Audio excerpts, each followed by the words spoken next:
I'd like to call the meeting of the Plaquemines Parish Council for March 14, 2024 to order at 2:01 p.m. Machines are open for roll call. All 9 council members are present. At this time, we'll stand for the prayer by Reverend Edwards, pledged by Commissioner or Councilmember Champagne. Gracious and eternal God, we thank you for your traveling grace to bring us to this place.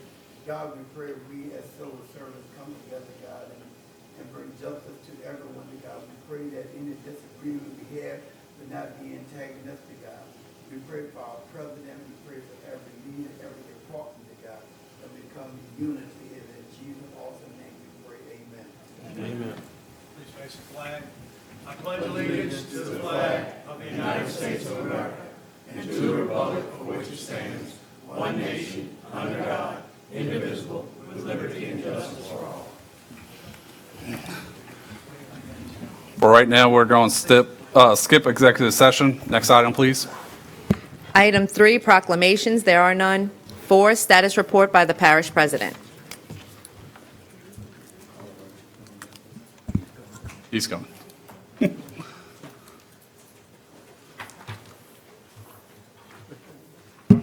Let me go ahead and,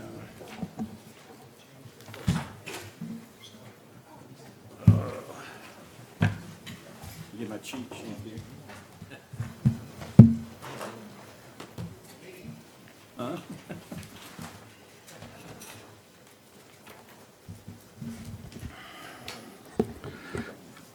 We had a meeting this past week with GOSEP and Director Thibodeau, Jacques Thibodeau, and it seems like he's very aggressive as to what he's wanting to do. As you notice, they're trying to get a federal state of emergency for the crawfish industry because it's the drought that has caused problems with that.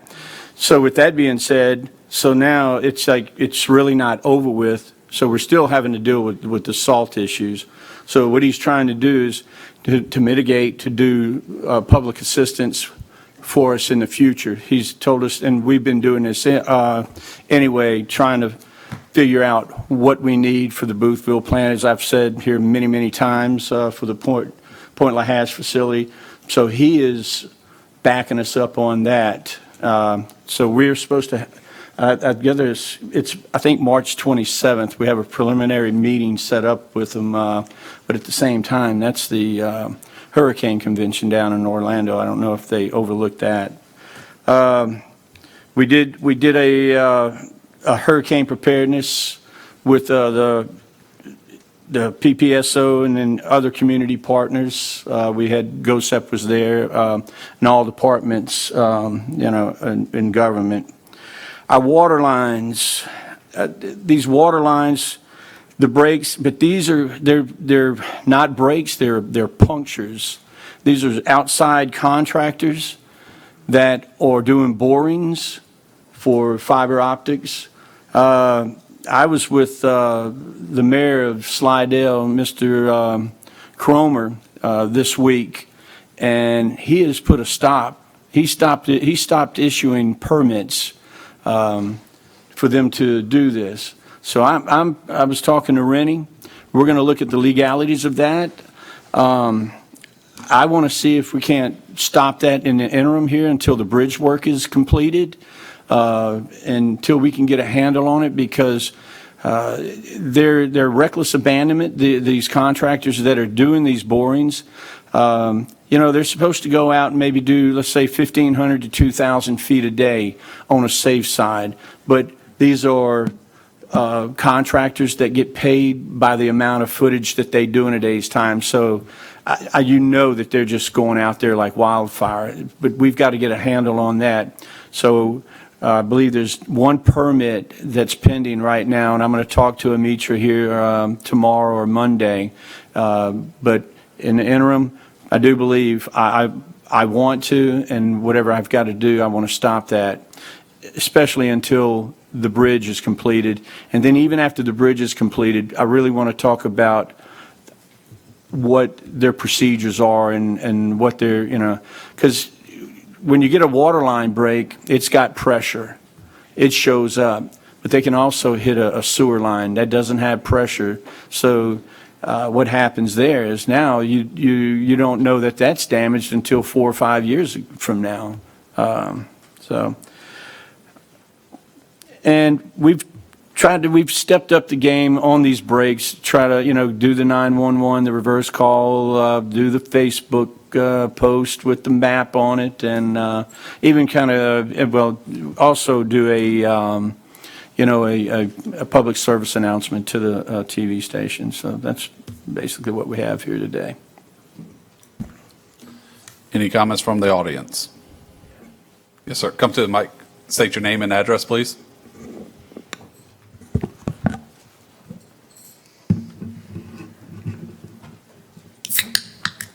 My name is Henry McAnaspy. I live at 123 West Shirley in Port Sulphur. I want to know if my water pressure goes 20 pounds or less, do I supposed to get a boil water advisory? And if so, who's in charge of it? Jeff, you want to answer that? It's the 20 PSI is in the main lines, not in individual houses that the boil water is issued. Okay? What if I can't flush my toilet? Because I have no water pressure. Then you contact either my office or Inframark. I've been going through this for a year now. I talked to Mr. Keith, I talked to Mitch, I talked to Carlton, I talked to Robert Morgan, I talked to Todd Emperor before he left. I've been addressing this problem, and my water pressure, you're giving me unsafe water. Before the meeting's over, I'd like to talk to you. We'll get together, and I'll do the best I can with what we have. And if nobody knows what my water pressure is, that is going this low, what about our school systems? Is anybody monitoring the water pressure? Does anybody actually monitor what goes on? Yes, sir. They do daily pressure readings And throughout the parish. Have you ever been back to Lake Hermitage to the? Yes, sir. And we also do daily pressure monitors. And what are they? I don't have those numbers with me, sir. Okay, if they're over 20 pounds, is that a problem? If it's o- Under 20? If it's under 20, yes, sir. Okay, well, we got big problems. Thank you. All right. Any other comments? But yes, ma'am.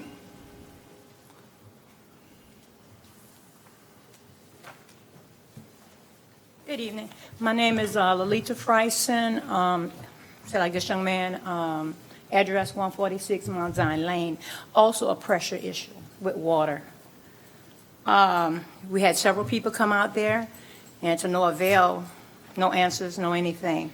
Water pressure been going on. Now inside the house, we up 28 feet in the air. Inside the house, the bathrooms, we have 2 bathrooms. The water is running fine, but in the kitchen sink, no pressure. Okay. We'll get with Infomark, Jeff, Mitch, probably Carlton. We all probably need to get together, probably Habbo too, down the road, and get together with Infomark, and we'll figure out what's going on and try to let the public know. Okay, and I'm also here because I'm doing a RV trailer park in Beerus. We got to stay on the we Okay, got to stay okay. on the agenda. Let me know when it's time for me to say something on that. Just Yes, throw ma'am. your hand up. Yes, ma'am. Thank you. Any other comments? Come to the mic, state your name and address, and we got to stay on subject about what was addressed in the president update. So, This has the same thing to do with the water pressure. My name's Mark Youngling. I live at 907 Hermitage Road. The thing about the water pressure, as Henry was saying, not only do you have low water pressure that you can't even take a shower or flush your toilets, and it's unsafe when it gets below that 20 PSI pressure, but more importantly is, if any one of us out in that area has a fire, the fire station doesn't have enough water pressure to go ahead and put out the fire in any of our houses that happen there. So it's a really, really big problem if something ever happens out there. And it's just not just a fire of your house, if when people lighting off fireworks, burning the swamp down or something. Could be a lot of things, but you still don't have enough water pressure to put that out there. So Okay. that's also another problem. Okay. I just wanted to make the council be aware of it. Yes, sir. Yes? No, well, one project that's is happening right now, if you've noticed at the Alliance Refinery right there on the right-hand side where we put the temporary booster pump right there, we were only able to do an 8-inch boost from a 20-inch line. Right now, it's for a permanent booster station, it's a 20-inch line, 20-inch booster into the 20-inch line. So that is one of the projects that is going to help us with that pressure. When is that going to be in? Well, that's a long-going project. That's going to be, that's. What's that? Before the end of the year. I got you. Yeah. But just to let you, that is one of the things that we're doing and working on. Right, and I don't know, also, I'd just like to mention too, that there's a lot of construction work, of course, going on in the LNG plant. And they have a lot of these water trucks that pull off the side of the road and fill up the water trucks off the fire hydrants off the side of the road there. I didn't think that they were allowed to do something like that. You know, I thought they'd have a depot or something where they can load water. Because what happens when they start doing that, that just drops all the water pressure all along the area that we live in. Okay, we'll look into that on the port side with Venture Global and all that. So because that was supposed to stop a lot of that. So, Hasn't though. yeah, there is one meter one, but we'll look into that on that. There's one metered hydrant where they are allowed to fill up, I think, but we'll make sure. Several? Okay, what's supposed to be, so we'll look into that. Okay. Who do we have to contact to get status of this, of the ongoing workings of this? So like you were saying too, and I know this gentleman, I'm sorry, I don't know your name, but he's saying that, contact him. So Get if the you contact status. your council member, they can get you in contact with the correct person. But that Water is the director of public service, and that's Mr. DeMarco right there. So you can contact his office or get with them after me. But best way to get in touch with is council member. Okay. So, All right, thank you. yes, sir. Come up to the mic.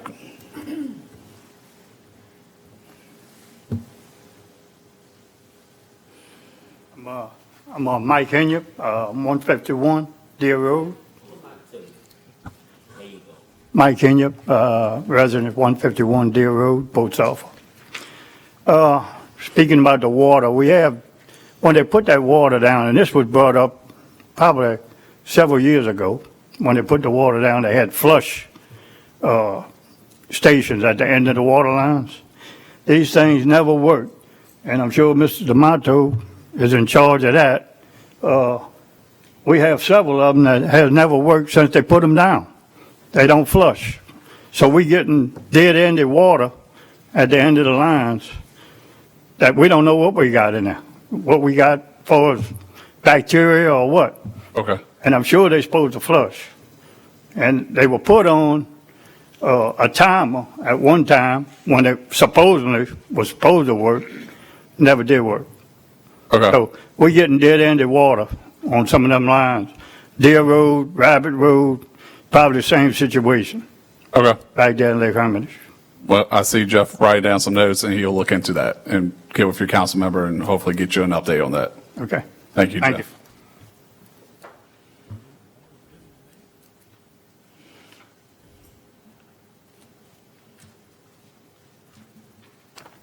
My name's Jeff Keefe. I live at 135 Susie Road. The water pressure's been terrible for a long time. I went to a meeting where the president shook my hand, told me he had an open door policy, and that a non-working fire hydrant 100 feet from my house was unacceptable. I called his office several times and left messages, never got a return call. I spoke to his secretary one time for about 20 minutes. She told me she would make sure he called me. I'm still waiting for the call. I'm still waiting for the fire hydrant to be fixed. There's 3 trailer parks now at the end of my road. Single-family dwellings. It's not even a road. It's actually just a driveway if you're familiar with the area. And there's like 18 trailers, and the guy's getting ready to put a new one. with another 10, 12 trailers. No permits, no nothing, doing his own electric, own water, and now when you got 45 people coming home from work, all taking showers, what does my water pressure do? I got drips coming out of my shower head, and I don't think it's right. I think the parish has hung us out to dry because it's all for the sake of the workers from the plant. Let them go back to Texas where they belong. Yes, sir. We'll look into that, and the permits, we'll double check that. We are cracking down on permits and everything right now, so we'll look into that. Any other comments by the audience? Mr. Gui? Yeah, President Hinckley asked that I would make this announcement. I appreciate that because it's in District 4. As of Monday, the Plaquemines Medical Center has opened its offices in urgent care and primary care behind the post office in Belchase. And Monday it opened. It wasn't very active on Monday, but Tuesday and Wednesday, they were full all day. And so this is going to be a great asset for the parish. We have a lot of our residents, a lot of my constituents will go to Port Sulphur for their medical care rather than going to the West Bank or to New Orleans. So this will make it a lot easier for them. The information is on the website, Plaquemines Medical Center, PMC. They're open, urgent care is open from 8 to 8 during the week and 8 to 5 on the weekends. So just make a note, and hopefully everyone that's watching the broadcast of the meeting will also take that to heart. That's it. I yield. Mr. LaFrance? Yes.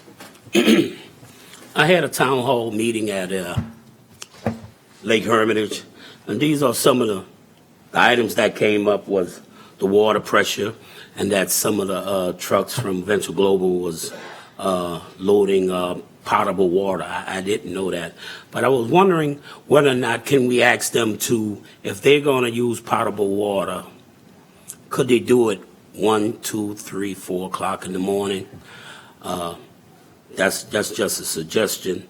Their concerns was the internet service, the speeding on the road. One of the gentlemen told me they asked the guy to slow down, and the guy used some choice words. But we've been having some speeding problem with some of the workers at Lake Hermitage and in Happijack, going 40, 50, 60 miles an hour. One of the concerns also was the RV inspection, blighted property, and some of the water hydrant that wasn't working. So those are some of the things that came up from that meeting. I appreciate if you can help them with that issue. And anytime you want to set a meeting with them, and just let me know, I'll be available. Anybody else from the table? My name is James Holbrook. I'm at 195 East Shirley. And what Mr. LaFrance is saying about the speed, we have a 15-mile-an-hour speed zone, okay? And what he's talking about, people going down that road doing 60, 70 miles an hour. You wouldn't want it in your neighborhood, and I sure don't want it in my neighborhood. So thank you. Yes, sir. Government legislative body here. That's, I hate to throw the sheriff under the bus, and I'm not, that is a law enforcement problem. We are the legislative body. That's the executive body. We'll get with the sheriff. Please, if we gotta you see stay that going on topic. call the sheriff's Well, when department. someone gets killed down there, okay, we're just trying to bring Yes, it up sir. to the council, so you're completely aware, and all I'm doing is adding on what Mr. LaFrance said. It's a 15-mile-an-hour zone. I get, All I'm and doing is we have it in I have it in my neighborhood too. I yelled at somebody the other day and got those same choice words. Direct you to the right proper authority. Since we're bringing that subject up, I live over off of Berryer Road. I live on the last street down. I got kids out there every morning at 7:30 catching the bus. You know how many times I've called the police out there? People coming around, going down Epsilon, going down Rose Street, so they can beat the other traffic getting in the back gate, which is now going to become the front gate. So what am I looking forward to? moving out of Bell Chase because I can't let my kids go out? I know between my house and the other house, there's 13 kids that live on that street. Yes, sir. Mr. Edwards. I just hope that Mr. DeMarco and Morgan, whoever involved, will really come up with something serious that can be enforced so that we can really address people in a real way. They're saying here is the policy that's really happening. So community won't continue to come and ask and who to see for what, who to see for that. That we really make this a priority, you know, as a government. You yield? Or you, Yes, okay. yeah. I was trying to turn my phone off. Got to put it on. All right, next item, please. 4A, update by charter directors, old business and new business.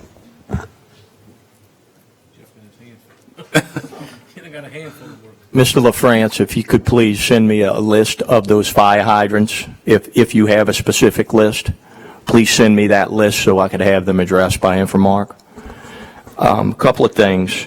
The lighting project from Public Service Commission I mentioned last meeting, the courthouse, they're currently working on the courthouse. That's about 50% complete. They may finish that by this week, if not definitely by next week. Also Cypress Park, multipurpose field is about 50% complete. We had some issues with this building's AC. It feels like it's working properly now, thank goodness. Our RV inspector has been visiting sites for several weeks now. We've so far identified 24 sites that are not in compliance with the ordinance. They've been issued a stop work notice, and certified letters are going out this week. So we are identifying, we're out on the street, out on the road, identifying these parks that are not in compliance, and they are getting letters. And that's all I have for now. And again, Councilman LaFrance, if you have a list, or if any of you guys have a list of potential RV sites, temporary or permanent, that are not in compliance, or you think they're not in compliance, please let me know and we'll check into it. Please get that inspector to go back at Lake Hermitage and take a. I certainly will. Thank you. Ms. Taylor, you have anything? No, I didn't. All right. Any comments from the audience on that update? Mr. Kognovich? Yes, I don't know about up there in Lake Hermitage and all, but in my district, just look for the fire hydrant with an oyster sack on it. There's numerous ones like that. Thank you.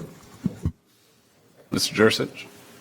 Yes, Jeff, I'm glad to hear, Mr. DeMarco, I'm glad to hear that y'all are cracking down on these RVs, but you're only scratching the surface of these ones non-compliant, because I get calls every day and they're still popping up every day. And a lot of this happens. I see, people are inviting them on Facebook. I got one here, got one there. They're tucking them behind houses. They're taking electricity illegally.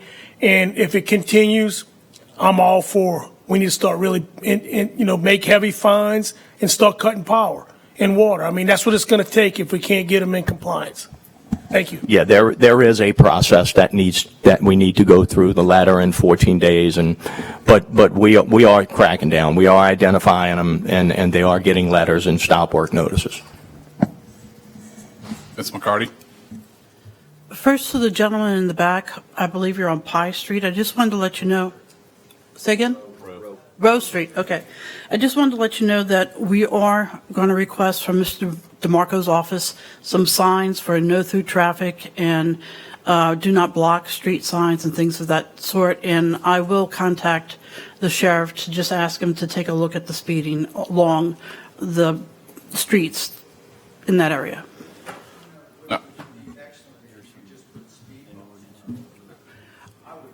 I looked into that. We have an insurance issue that we can't get beyond, because if somebody messes up their car, the parish is responsible for it.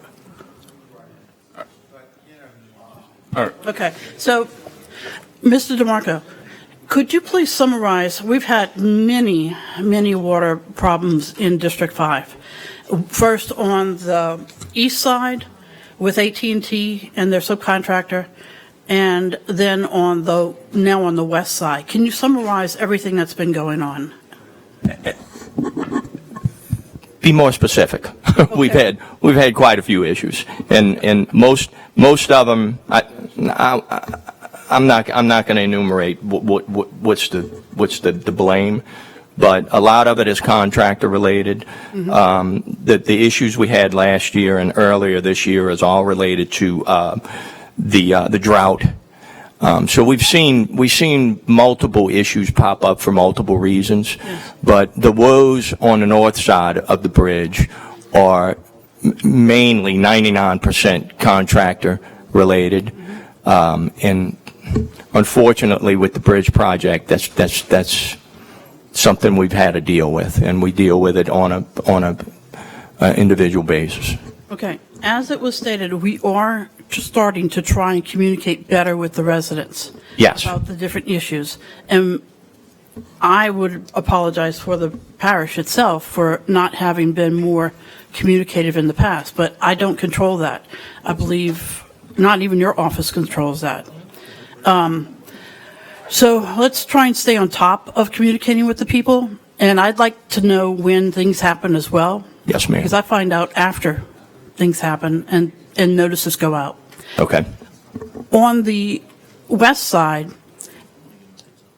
I don't know if we can have a conversation with Taylor about putting in longer pads, if they're going to continue to use that crane, because the short pad is not distributing the weight, and that's why it caved into the street and broke a pipe. But do you know if they have water yet today? As of about 11:30, I got a notice that they were wrapping up that project. They had removed and replaced the length of about 20-foot length of 4-inch pipe, and they were turning the water on. Hopefully that went on about between 12 or 1, and hopefully the repair held, and they were able to backfill and be done with that one. Okay, so hopefully right now they have water. I would imagine so. I will check that. And I'd like to thank the director of trailer for bringing 2 cases of water to each of the houses affected over there. I wish we could have got AT&T to do that, but it is what it is. They were on site, and they were the most, Yes, the fastest way to do that. exactly. Thank you. And we are enforcing the ordinance that we passed last year with the permit, that we are going to try to recoup costs from them, correct? I want to make sure of that. Yes. And same thing with G Street, correct, John? Yes. Okay. Recoup costs for breaking our ordinance. Okay, I want to make sure of that. Any other comments? Next item, please. Agenda item 5, bids and advertisements, there are none. 6, beer and liquor licenses. Cue in if you have any. Ms. Skognovich? Yes, the Family Dollar Store, 36175 Highway 23, Buras. Villisack of Jesuit Bend, 113 Lions Club Lane, Buras, Louisiana. Ms. Jursich?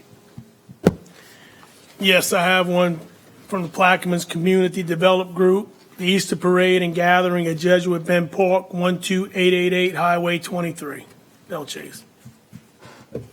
Ms. LaFrance? Yes, I have 2. Family Dollar Store, number 23518, Highway 23, address 28534, Port Sulphur.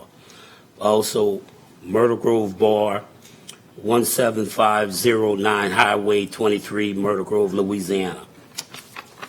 I have one, Magnolia Blossoms Lady Luncheon Special Event Permit at 8398 Highway 23 in Bell Chase on May 9th, 2024. Just for a note, going forward, beer and liquor licenses will be put onto the agenda for public record going forward, just for, let the council members know. At this point, any comments from the audience? Oh, I need an offer. I'll offer. Second. Second by Ms. LaFrance. Any comments from the audience? Table. Oh, come to the mic and state your name.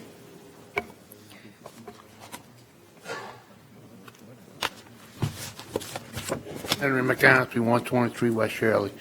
We have a serious problem with our phone issues back at Lake Hermitage. Wait, we're on beer and liquor licenses right Oh, now. beer and liquor license. Yes, sir. Okay, I apologize. Yes, sir. Sorry. Henry, I spoke about it. I brought it up with the internet service and everything. We can't call 911, we can't use our internet. Okay. Because we're getting overcrowded on the towers. Y'all know where that comes from. All right. Any other comments on beer and liquor licenses? Table? Administration? Machines are open. Passes 9-0. Next item, please. 7, building permits.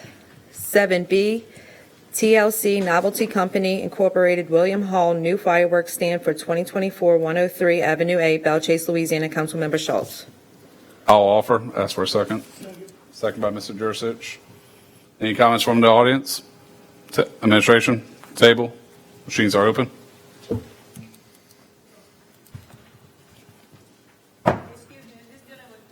Not trailer parks yet. Well, I'll let you know when it's your turn. Yes, ma'am. I didn't forget. Next item.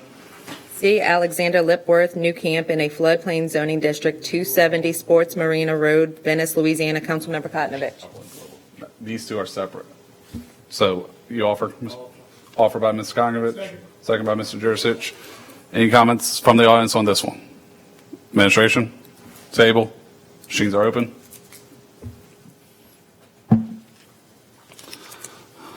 Passes 9-0.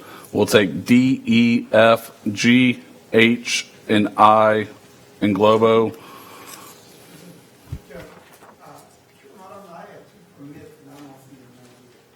just did what permit sent me. I just did whatever permit sent me. I don't know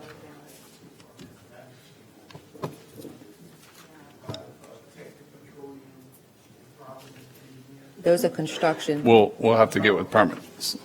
Off. Okay. So we'll take D through I in Globo. Kim Nantu, Trailer Park Renewal, 220 Perry Lane, Buras, Louisiana.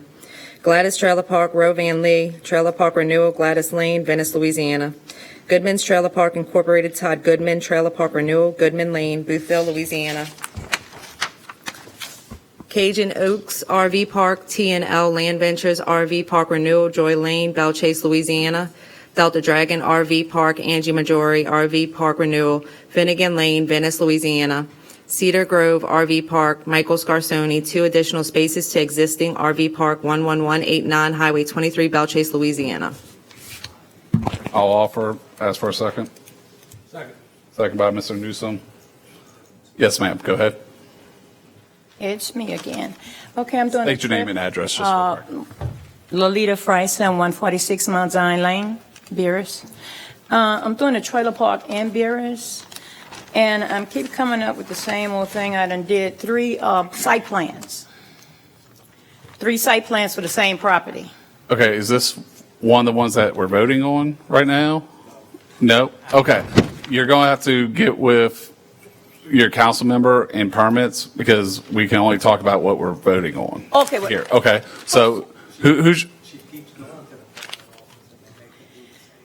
The same thing over and over and over and again. all right, that's you? Yeah. I guess, get with Mark and Jeff after the Ms. meeting. Lolita, I'll talk to you after the Yeah, meeting. get with Mr. DeMarco after the meeting. Okay. All right. All right, any other comments on these renewals? Administration? Table? Machines are open. Passes 9-0. Verifying J and K are being deferred. Mr. Jursich from Mr. LaFrance. Mr. Jursich, you still deferring J and Ms. LaFrance K? Yes. All right, those are deferred.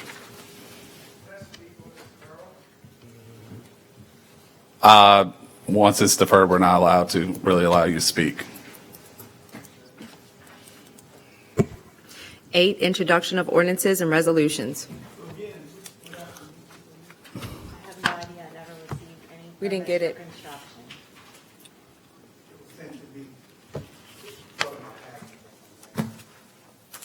It wasn't from us. We didn't get anything for you.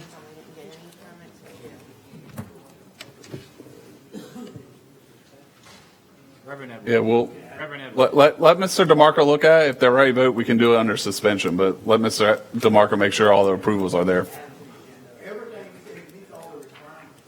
Yeah, we just need to make sure all the approvals are there before we can vote on it. All right, for right now, we'll go on to item 8. We have 25, so it's going to be a little bit. That gives you some time, Rennie, to review. Okay, the first 10 are for Councilmember Schultz. An ordinance to amend and readopt Chapter 13 of the Parish Code of Ordinances by enacting Article 5, Food Truck Regulations, establishing the rules and regulations regarding the permitting, operation, and sale of food products from mobile vehicles in Plaquemines Parish, Louisiana, and otherwise to provide with respect thereto.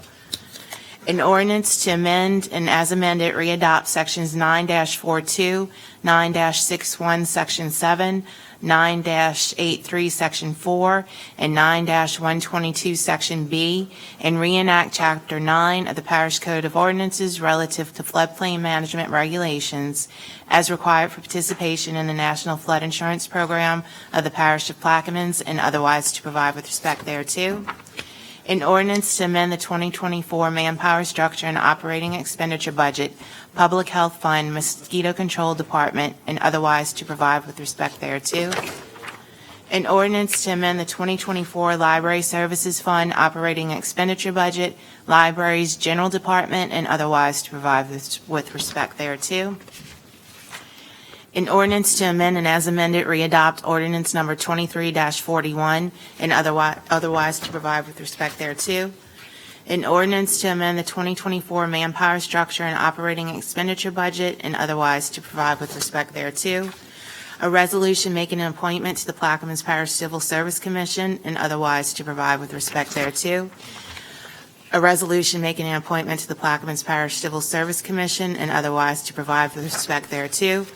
A resolution adopting a process for appointments to the Plaquemines Parish Civil Service Commission to authorize the council chairman to notify nominating universities of newly adopted process and otherwise to provide with respect thereto. An ordinance authorizing the parish president to enter into a cooperative endeavor agreement with Venture Global's Plaquemines LNG LLC to construct and install warning sirens on various PPG-owned properties throughout the parish and otherwise to provide with respect thereto. An ordinance, hold on 1 minute, let me make sure this is a duplicate.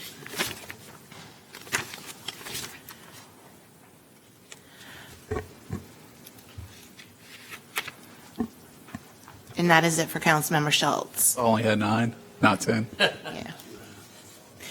The following 3 are for Councilmember Edwards. An ordinance to officially rename Highway 15, Pointe-a-la-Hache, Louisiana, to Sergeant Paul Narcisse Memorial Highway, authorizing the installation of street signs thereof, and authorizing and directing parish president or his designee to notify the United States Postal Service and the Plaquemines Parish Register of Voters of the changes, and otherwise to provide with respect thereto. A resolution to rescind, annul, and set aside Resolution Number 20-181, which authorized President Kirk M. Lapine to contact the Louisiana State Legislature to officially rename Highway 15 to Sergeant Paul Narcisse Memorial Highway, and otherwise to provide with respect thereto. And a resolution to appoint the District 1 replacement member to the Plaquemines Parish Zoning and Planning Development Board, and otherwise to provide with respect thereto. This one is for Dr. Gouy. An ordinance to amend the 5-year capital improvements plans, renovate water collection office project, and otherwise to provide with respect thereto. This one is for Councilmember McCarty. A resolution granting conditional approval for a plan of subdivision of tracts A and B-2, Section 2 and 73, Township 14 South, Range 24 East, Southeastern District of Louisiana, west of the Mississippi River, Belle Chase, Parish of Plaquemines, into lots 1 through 54, Square A, lots 1 through 30, Square B, lots 1 through 24, Square C, Barry A. Estates, and the dedication of George Boulevard, Numa Street, Alvin Street, and Alvin Circle, and dedication of drainage servitude and dedication of sewer servitude, Belle Chase, Plaquemines Parish, Louisiana, as shown on the plans and plat of survey, Dufresne Surveying and Engineering, Inc., dated June 1st, 2021, the owner having fulfilled all the requirements of the subdivision and re-subdivision ordinance of the Parish of Plaquemines without cost to the Plaquemines Parish government or the Parish of Plaquemines, and otherwise to provide with respect thereto. I have two for Councilmember LaFrance. An ordinance to amend the 5-year capital improvement plan, upgrade Ironton project, and otherwise to provide with respect thereto. An ordinance approving a plan of re-subdivision lots 10 and 11, Square 5, Village of Ironton, Plaquemines Parish, Louisiana, Section 7, Township 16 South, Range 25 East, into Lot 10A, Square 5, Village of Ironton, Plaquemines Parish, Louisiana, Section 7, Township 16 South, Range 24 East, as shown on the plan and plat of survey by Dufresne Surveying and Engineering, Inc., dated November 1st, 2023, the owner having fulfilled all the requirements of the subdivision and re-subdivision ordinance of the Parish of Plaquemines without cost to the Plaquemines Parish government or the Parish of Plaquemines, and otherwise to provide with respect thereto. The following two are for Councilmember Jurisic: an ordinance to amend the 2024 General Fund Operating Expenditure Budget, Coastal Resource and Protection Department, and otherwise to provide with respect thereto. An ordinance to amend and as amended readopt Section 4 of Ordinance Number 142, the Comprehensive Zoning Ordinance of Plaquemines Parish, Louisiana, as amended, and the Comprehensive Zoning District Map therein adopted by reference, which is paraph thereto with reference to application number 2024-554, dated December 14th, 2023, and otherwise to provide with respect thereto.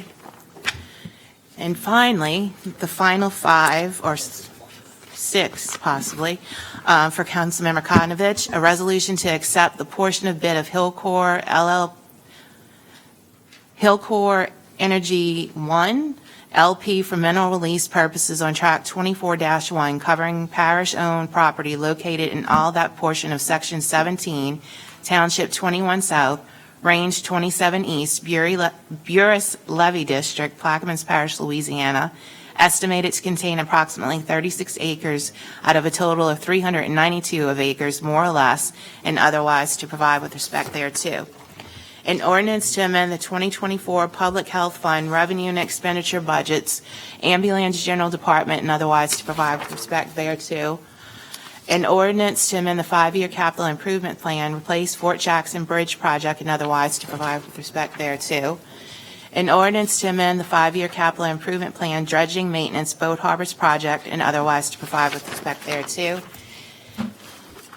An ordinance approving the plan of re-subdivision of Don Mills property, Boothville, Section 35, Township 20 South, Range 30 East, Southeastern District of Louisiana, west of the Mississippi River, Plaquemines Parish, Louisiana, into lots DM1 and DM2, Boothville, Section 35, Township 20 South, Range 30 East, Plaquemines Parish, Louisiana, as shown on the plan and plat of survey by Dufresne Surveying and Engineering, Inc., dated July 12, 2023, the owner having fulfilled the requirements of the subdivision and re-subdivision ordinance of the Parish of Plaquemines without cost to Plaquemines Parish government or the Parish of Plaquemines, and otherwise to provide with respect thereto. And a resolution authorizing the parish president or his designee to do all things necessary and proper to negotiate, execute, perfect, and enforce a cooperative endeavor agreement with the Croatian American Society, and otherwise to provide with respect thereto. All right. Mr. Gooey, go ahead. I was remiss, the introduction that you made for me, yeah, I'm not ready for that, on the bill, the collections department. Officially withdraw it. Thank you. You're welcome. And Ms. McCarty, really quick, just update for the water. I just want to let the people on the west side of the bridge in Fort St. Leon West, X and W, that your water is running. Now, however, you are in a boil water advisory until further notice. All right. Thank you. Okay. Northeast transportation was left out of that, and I think we need to change the date to what? She had two deal with that. It was introduced. Paul Narcisse, you had two that you introduced. Yeah. What's up, change? I'll call it. Okay, yeah. All right, we're good. All right. Going on.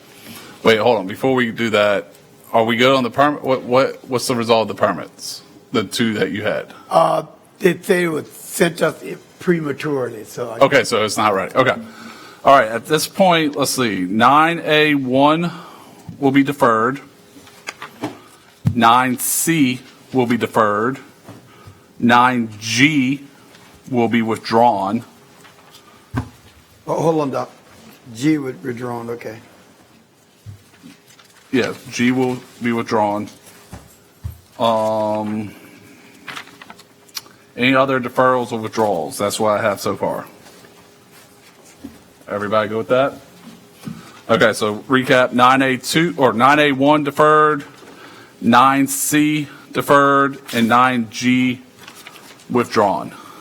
All right. At this time, can we go to 9M? And then we'll get back on agenda.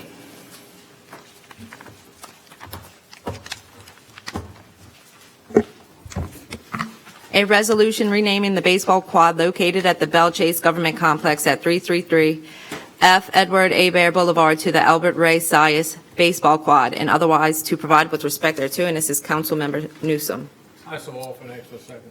Offered by Mr. Newsom, second by Ms. McCarty. Anybody has a problem with unanimous second?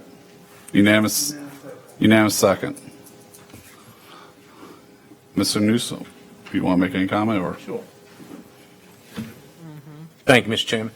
So I was approached by a constituent in the area and asked to bring this forward. And first, I want to express my thanks to Councilmember Champagne, because the baseball quad is in his district. By him allowing me to put my name on this, I want to thank Mr. Champagne. So thank you sincerely, Mr. Champagne. As we know, with Mr. Sias worked for the Recreation Department, geez, numerous years. I've worked with Mr. Sias a long time ago when I was young at the Recreation Department, but you guys know that's a long time ago when I was young. I coached with Mr. Sias. I also umpired with Mr. Sias. So I know his dedication and his hard work that he put in. Some of us up here probably played at the Recreation Department when Mr. Sias was there. That's some of the younger folks. Most of the people in the audience had children that were at the ballpark, Mr. Sias, and saw his dedication to the Recreation Department. So this is, as I said, an honor, and I just think it's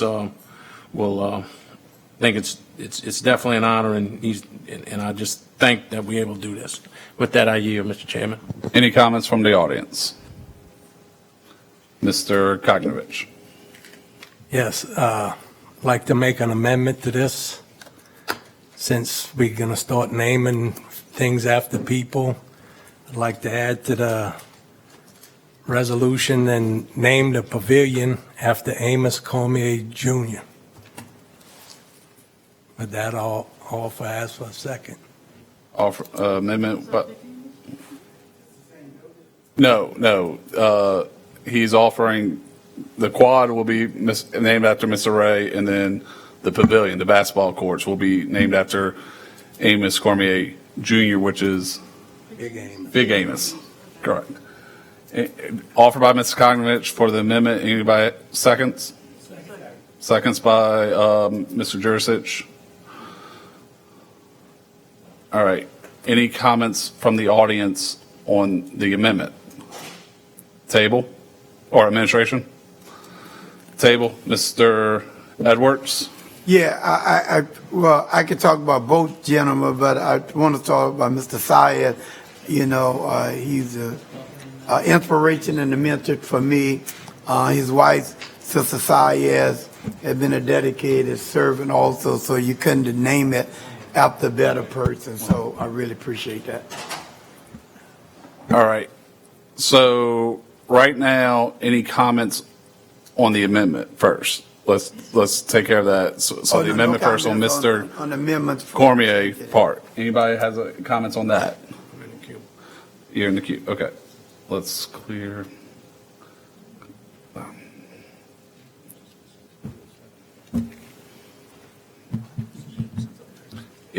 Not on the amendment. All right, go ahead. Mr. Newsom. I thought you said you didn't have on the amendment? Oh, okay. Go ahead. I thought you were on the original. I think Mr. Kognovich's recommendation is solid. However, I think both of these gentlemen were noblemen and did great things for our parish, and each should have it done individually because they rate that. So to put them on top of each other, I think takes away from each one of their efforts. And I think that we should offer them independently. I support what you're trying to do, but I think we should give them their due credit. We're saying they're wonderful people and they did great things for our parish. They rate having their names mentioned independently. So I would recommend that we do them as separate resolutions. I yield. Mr. Newsom. Thank you, Mr. Chairman. Yes, Mr. Champagne, I do agree. Mr. Konovich, I do understand Mr. Cormier, but I'm in agreement with Mr. Champagne. It's I don't see anybody here from the Cormier family even speak and be recognized with that. So I'd appreciate if we were able to withdraw the amendment, and that's your option. But I'm like Mr. Champagne. I think it goes against. I shouldn't say goes against. It just diminishes what we're trying to do here with Mr. Cormier. So I'd like to see it withdrawn. Thank you. Mr. Edwards. Yeah, I'm trying to understand the confusion in doing them now because they're two different buildings. It's not the same building, right? Correct. Huh? So to me, whether we do it now or later, because I don't know if the Sayers family is here also. So I just think this resolution saying one building is named at one person, another building named after the other one. I don't understand why we need to wait. That's just my opinion. All right. Mr. Gui? Yeah, and no one can question the efforts that Amos put in regards to the pavilion, but I really would like that to be done separately so his family could be here. And if you could introduce that, I would appreciate it, and I definitely support it. And based on that, Mr. Gui, I withdraw my statement. All right. You want to withdraw the amendment for the time being? Okay. So we'll withdraw the amendment and go back to the original item of the quad naming for Mr. Sayers. Any other comments from the audience on that from the table? Mr. Gui, are you still in queue? Yeah. Mr. Gui. My relationship with Ray was very special to me. I see you back there.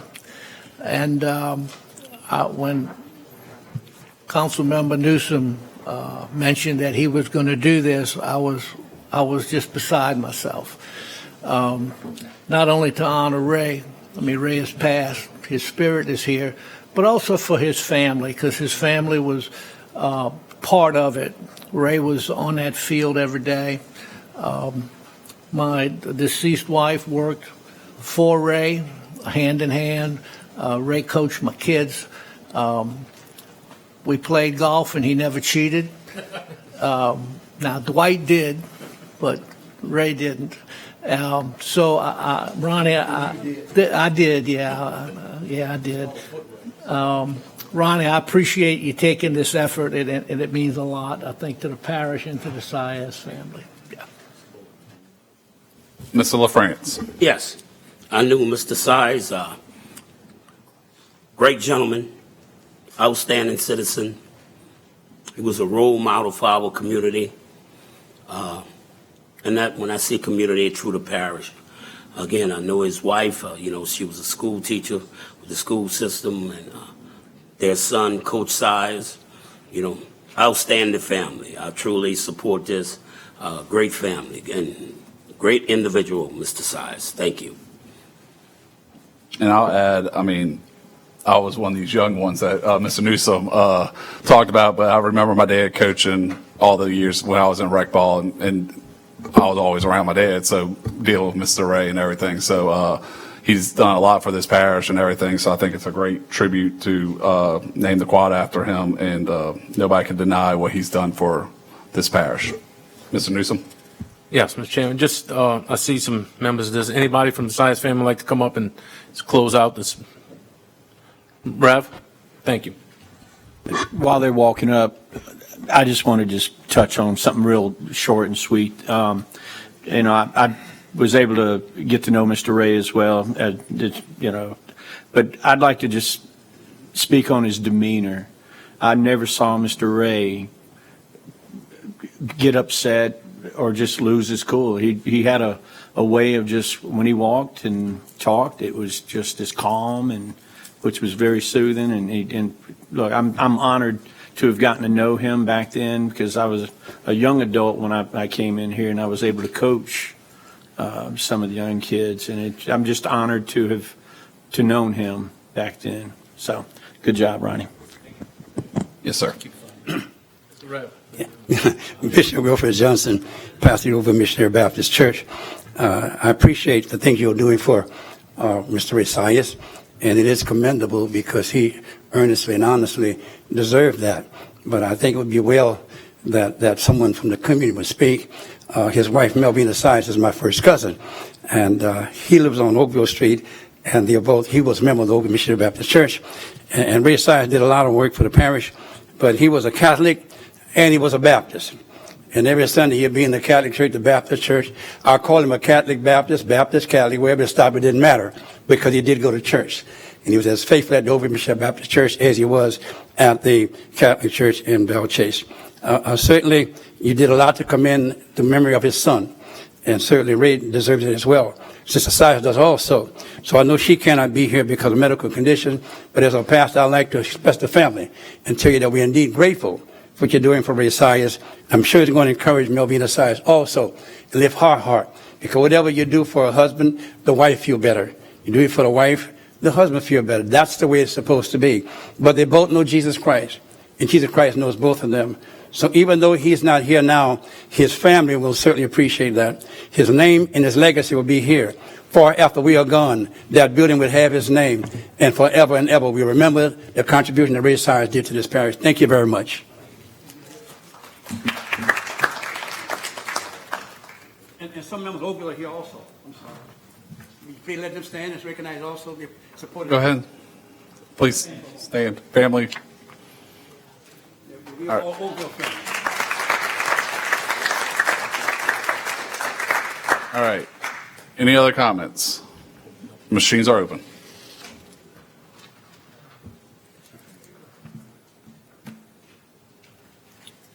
Passes 9-0. All right, back to the agenda, 9A2, please. An ordinance to authorize an act of sale by the parish of Plaquemines to sell certain adjudicated properties by public auction and otherwise to provide with respect thereto. Councilmember LaFrance, this has changes. Let's, I would defer that. Okay. One of those properties in Reverend Evans' district, they break with. So let's defer that to the next meeting. Agenda item B, a resolution authorizing the parish president to extend the state of emergency for the saltwater wedge intrusion an additional 90-day period if necessary, or until such time as the Plaquemines Council terminates the state of emergency, and otherwise to provide with respect thereto. Councilmember Schultz. I offer. Second by Mr. Jurcic. Any comments from the audience? Administration? Table? Machines are open.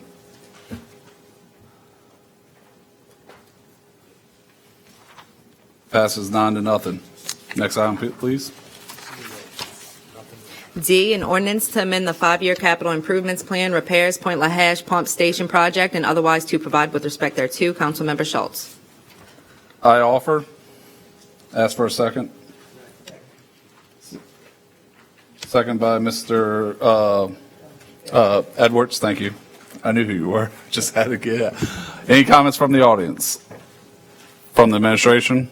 And just to, for the public purpose, what this was we had to move some money originally to the port for the ferry ramps, but then we got the grant that fully paid for the ramps. So this is going back to the original purpose of using that courthouse bond money for the pump station in Point LaHash. So machines are open.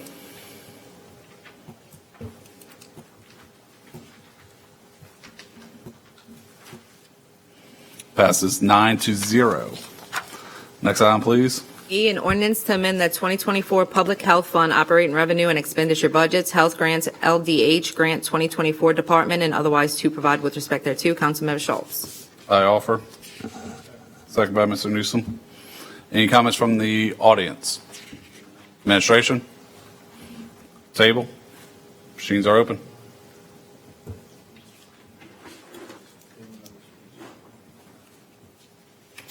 Passes 9-0. Next item.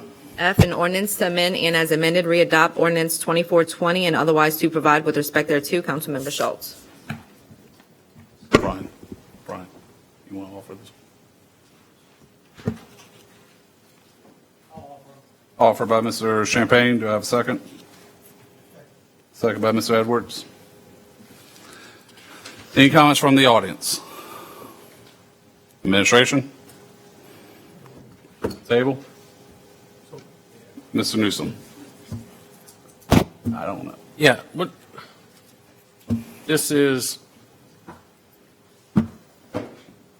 can you guys, what are we doing here? This is just. I should have, apologize, I should have asked this earlier, other than the meeting, I apologize. This is just making it clean and clear across the board. All of the chartered directors will be making the same amount of money. Thank you. Any other comments? Machines are open.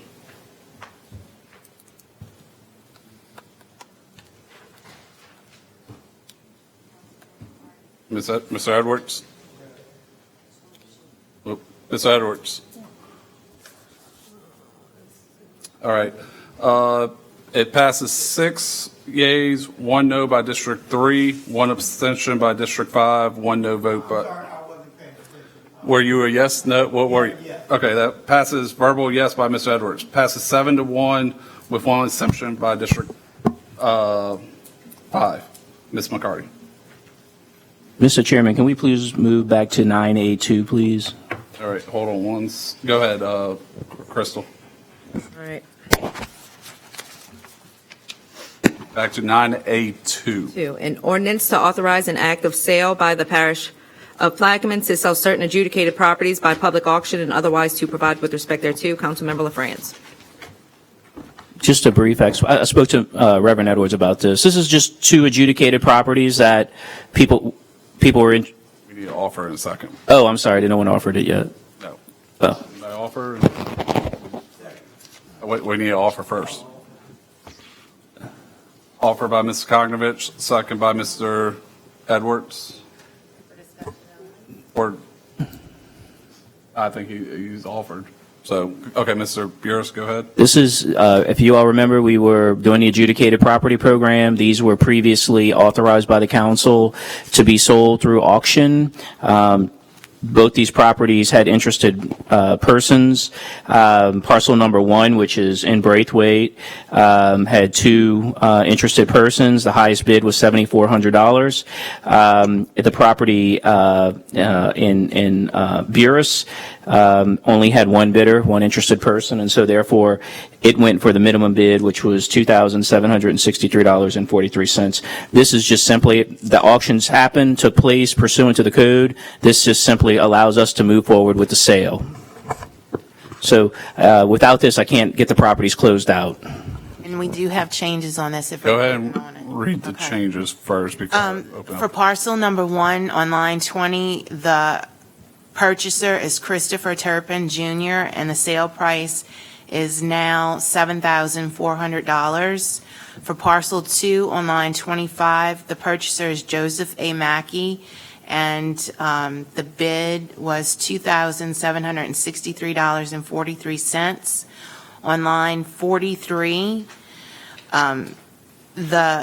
it states, whereas the property described here and above will be, that has been removed, and it was now stated was offered at public auction. December 7th, 2023, the original date has been removed, and March 13th, 2024 has been added, and that's the changes. All right. Offered, with changes offered by Mr. Koknovich, second by Ms. McCarty. Any comments from the audience? From the administration, I think y'all just made y'all's comment. From the table. Machines are open.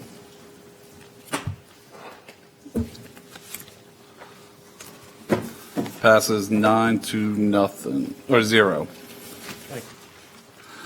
All right, back to H. Yeah, yes, H. I was or wait, what?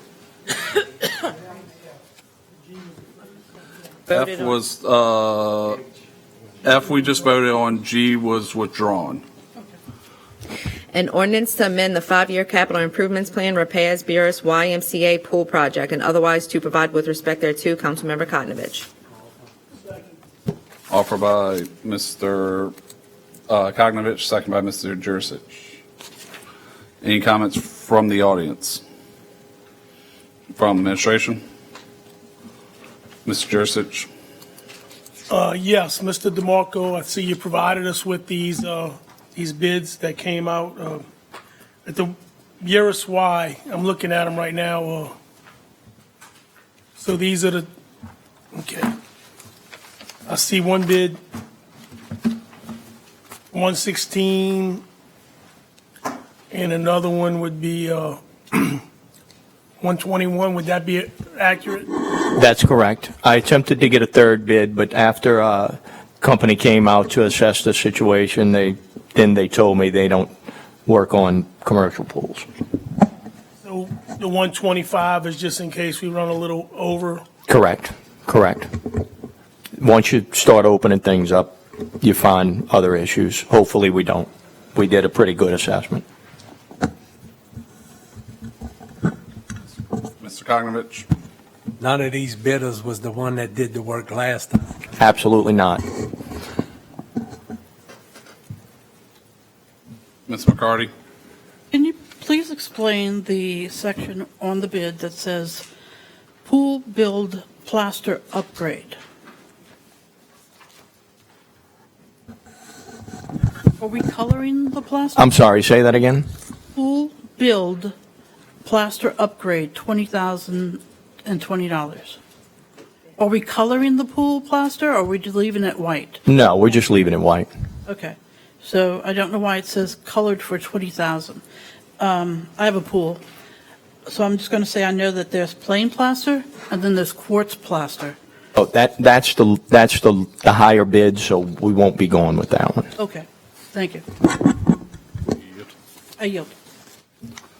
Yeah, first question is these estimates Mr. Newsom pointed out while I was doing something else, that these are from 2023 and early 2024. Are the prices even accurate at this point? Yes, I've been in contact with both companies, and yes, they are accurate.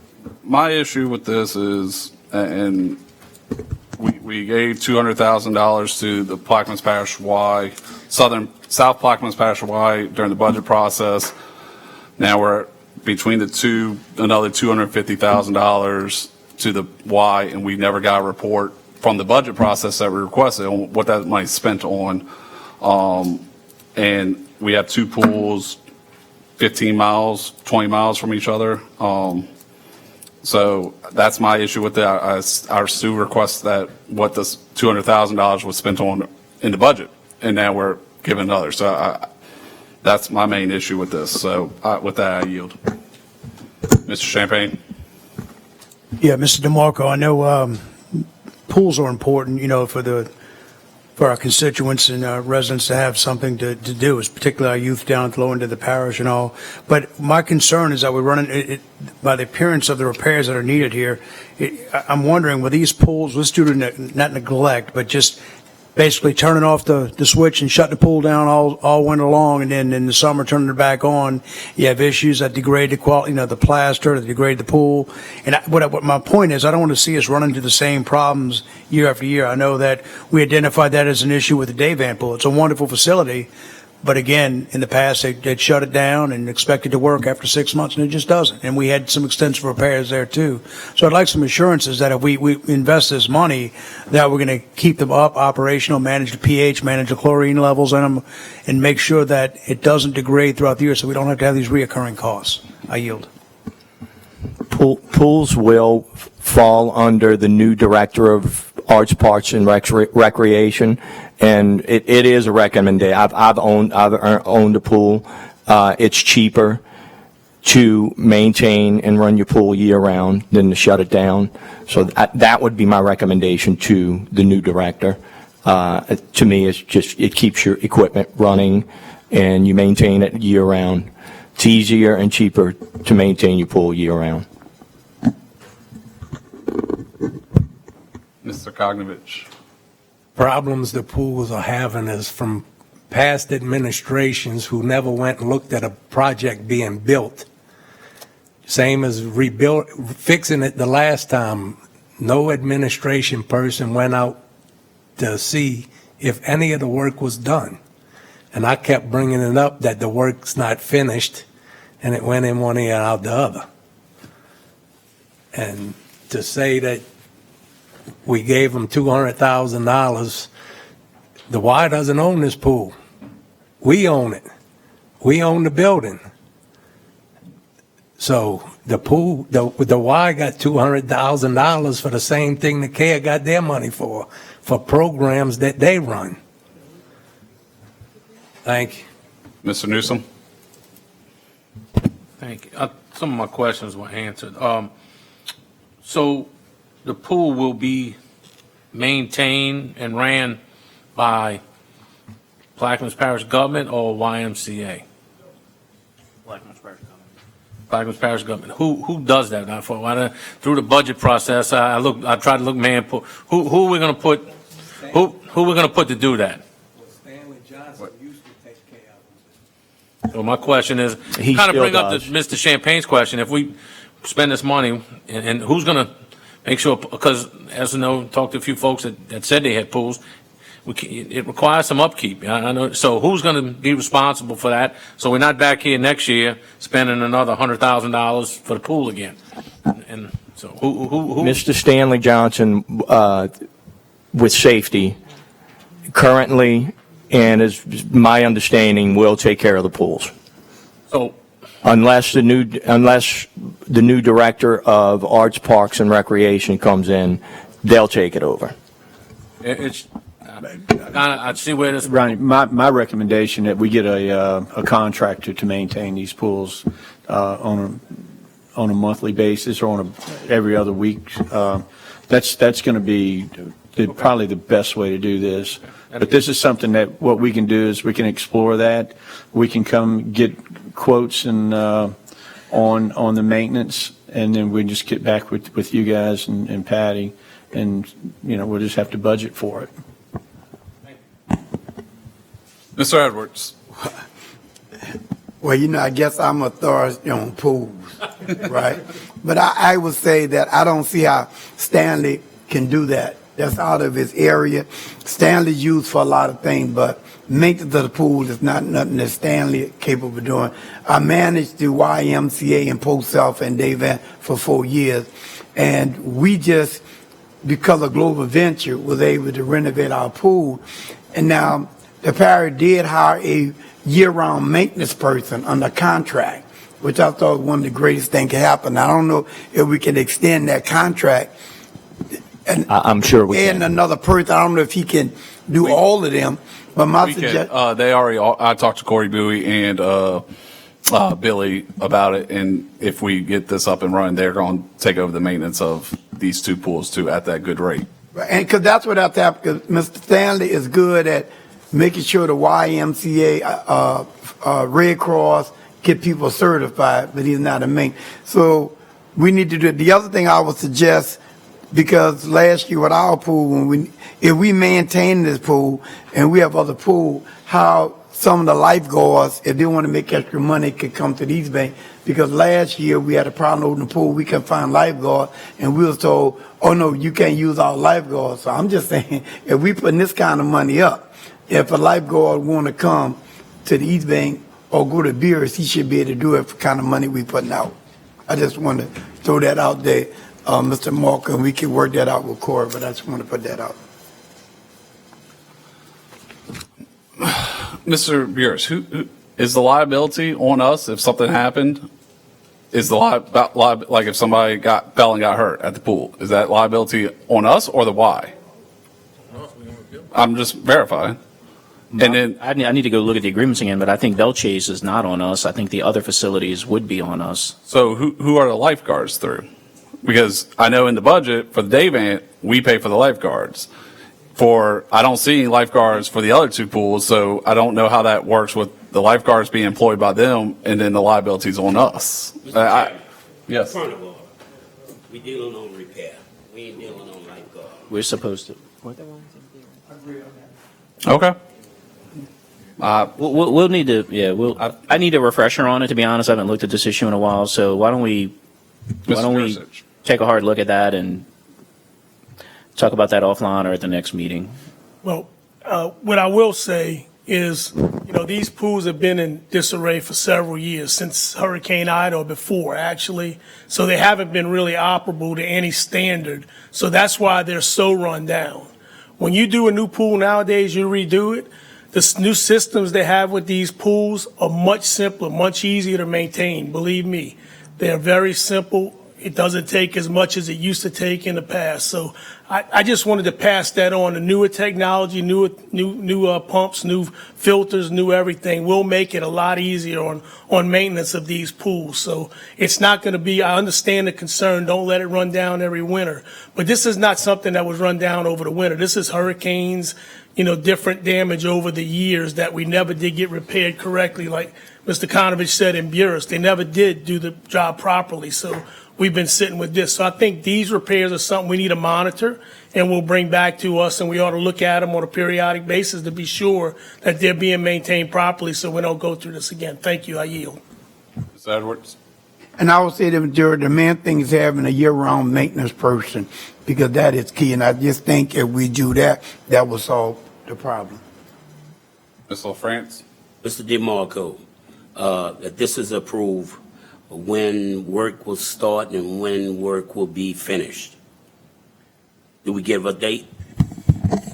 The company told me they could start and have it done before the summer. Great. Any other comments? Machines are open.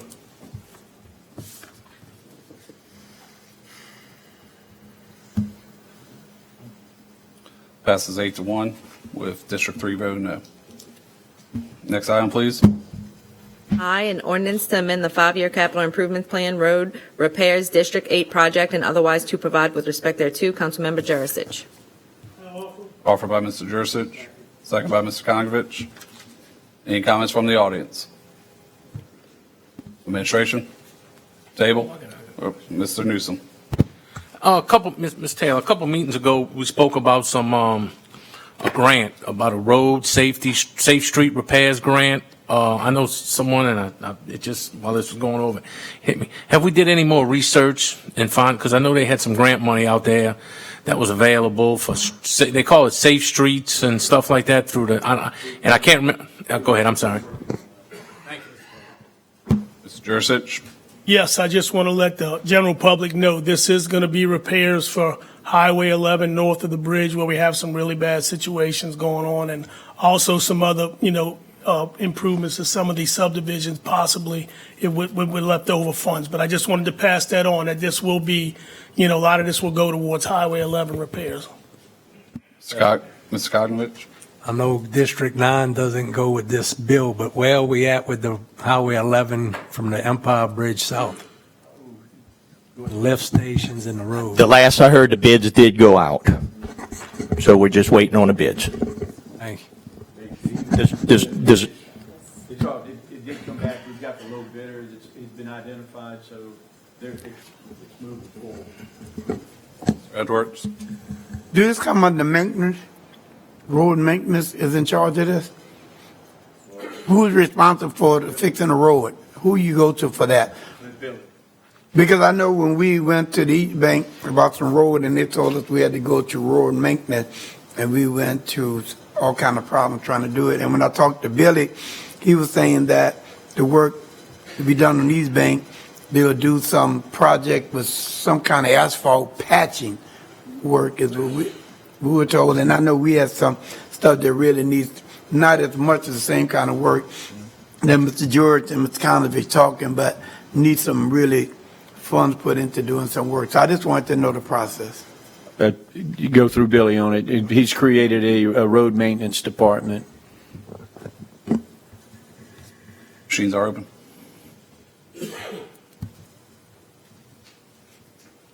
Passes 9-0. Next item, please. J, an ordinance to amend the 5-year capital improvements plan, dredging, maintenance, boat harbors project, and otherwise to provide with respect thereto. Councilmember Jurisic. And this has a fill in the blank. Right. On line 5 within the first whereas, the amount of $3,636,848 has been inserted. On line 11, the amount of money is the same, $3,636,848 has been inserted. Line 14, it's for fiscal funding years 2020, 2021, 2022, and 2023.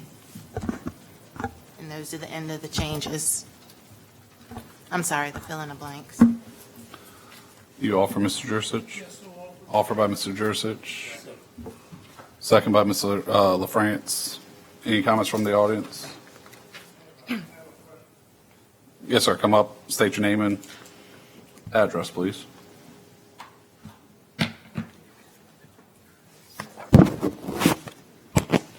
Mike Kenya, 151 Deer Road, Port Sulphur, Louisiana. On this amendment to these safe harbors, is all harbors included in this maintenance?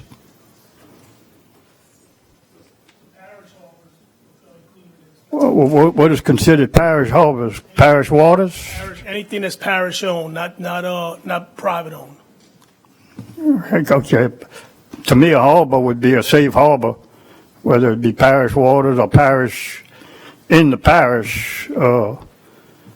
Wouldn't that be included in your maintenance program? If it's a private canal or privately owned, the parish can only maintain what's parish owned property with this money.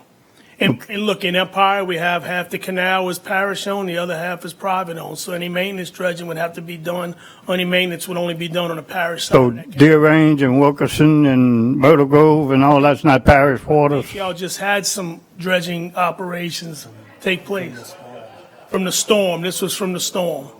And I know it's not up to par. I've heard the stories. So, but no, that was from storm damage. That was from Hurricane Ida recovery. But I know it wasn't up to par. We know that. It ain't the damage, it's the waters we're filling in. And we got a dredging catastrophe right now that we're going to address in a few minutes. This money actually comes to the port from the Harbor Maintenance Trust Fund. It's a federal money that comes down to us that we get every year, and it has to be used in parish harbors, harbors of safe refuge that are owned by the parish and on parish properties. Okay, thank you. You're welcome. Any other comments from the audience?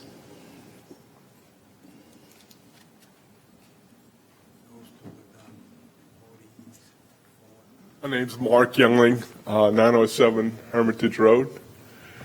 Mr. Jurish, I think you're the guy I need to address this issue because, like you said, you seem like you're familiar with it. And this has to do with the dredging around Wood Park, Deer Range, and Suzie Canal. Can I just ask, just out of general, you guys allocated money to get this dredging project done. I'm sure they whoever you issued the contract to, they had some kind of a contract to follow which one wanted to get done, correct? Right, the engineering firm was responsible. Mr. President, if you want to step in on this one. Well, this is a project that it may seem like it's completed, but it's not completed. There's going to be some liquidated damages that we're dealing with this contractor that performed this work. Right. We have not accepted this, and we're still working on this project. So we still have more work to do out there, but we've got to go through a process with this contractor to get him, to move him out of the way so that we can come in and to get it done right. Okay, so the original contractor, from what I'm understanding, what you're saying is you're really not going to go back with him and try to get him to redo the job like he was contracted to do. You're going to hire somebody else to do that. Is that correct? Personally, I don't feel that he's got the capabilities of doing it, but we're getting off. Yeah, we need to get back on it, because that's a different project. I mean, I understand the concern, but get with the parish president after the meeting, because this is dealing with a different project in total, so we got to stay on this. Okay, well, I just thought it had something to do with the dredging, just like Mr. Jarish addressed here, that he was familiar with it. That's why I wanted to speak up on it. Yeah, that's because fine. we got real big problems Yes, sir. about it not being dredged properly, man. And I just wanted to see who I need to talk to. It sounds like the parish president knows what's going on, so I would talk to I'll him. talk to him offline then afterwards. Yes, sir. Give me a chance, I have it on the agenda, and Oh. we'll move to that item. Yeah, so you can talk. Oh, you at do? that point. Good. All right, I'll come back then. All right, sounds good. Thanks. But this all came about when the Empire Shipyard slip was deemed unsafe at the beginning of the year. It's we're no longer in use. Can we use the Empire lift at the shipyard because of the shipyard slip being unstable? So we're moving forward. We had to go after some of these funds will be used for that. And we're working on that right now. We're expediting that process, and I appreciate the administration and everyone for stepping up on that. But that's why these funds are being mentioned now, because these funds need to get where they belong so that we can continue on with projects in our harbors. I yield. Yes, sir.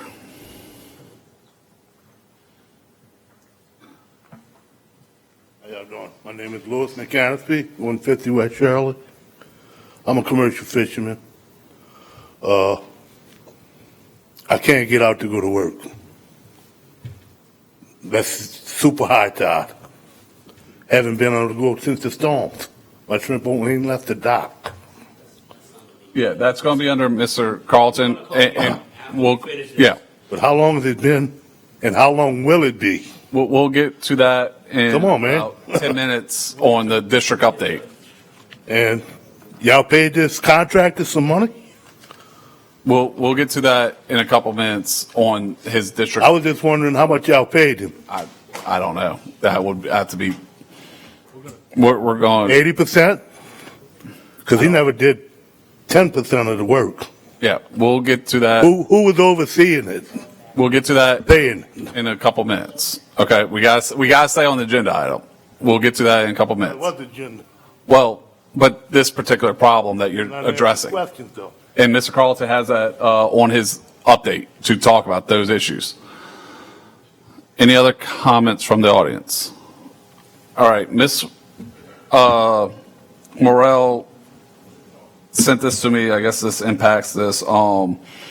Just for clerical purposes, Rennie, that we can, they only received the execute documents for 2020 funding year. So before, we have to make sure those funds before the agreements are signed for the other funding years. That's because she talked to the port. It's just due to funding years. Yes, that's So, the way the, yeah. yes. Okay, she's just said if we put all the funding years, just make sure we get the execute documents before we do anything with those funds. And Mr. Konovich, she had something introduced under your name for this, but she didn't know about that. If this voted on, she said that you could not introduce your one related to that. Oh, you didn't put it in? Okay. Okay. I got this email right before the meeting, so I just need for clerical purposes.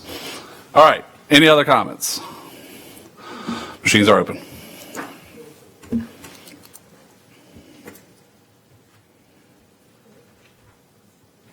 Passes 9-0. Next. Chairman, Yes. can we move to item 11B? Yes. Well, Because I let's. have a lot of people from Myrtle Grove who would like Yes. to speak up. Let's go to 11B, and that way we can get on that agenda item for the dredging.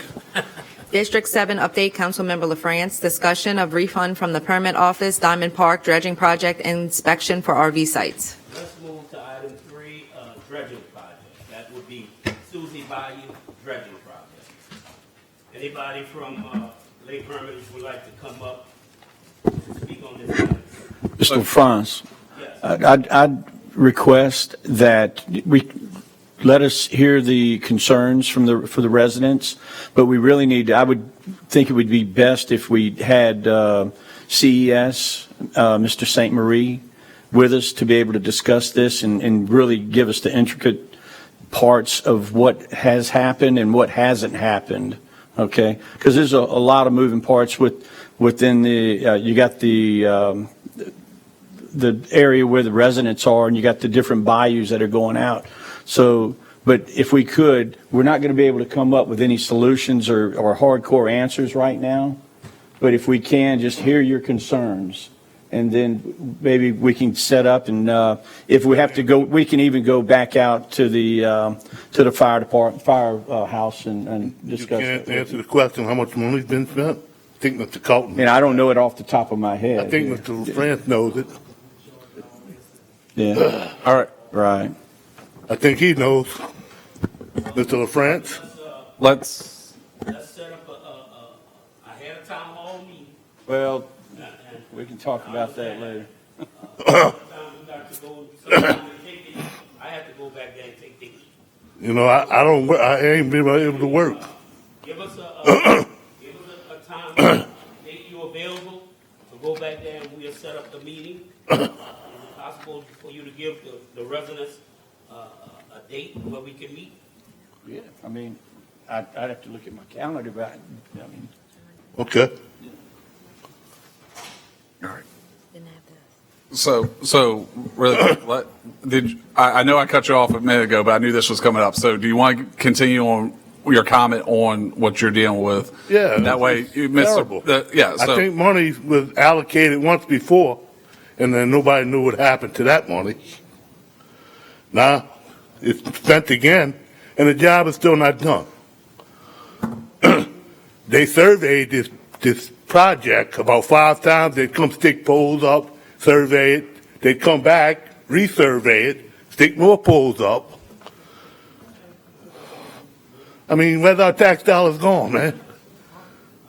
I don't mind paying taxes, but when I watch y'all spend it, that troubles me.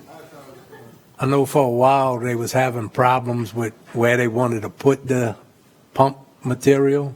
The property owners block, yeah. I don't know the amount on it. Next Tuesday or Wednesday. Tuesday or Wednesday? In the evening. Tuesday? Wednesday? You tell me. Tuesday. Tuesday at? I guess we get at the firehouse. At what time? 7. 7? Okay. We can do 6. I would like to make a comment. All right. Chris, Yeah.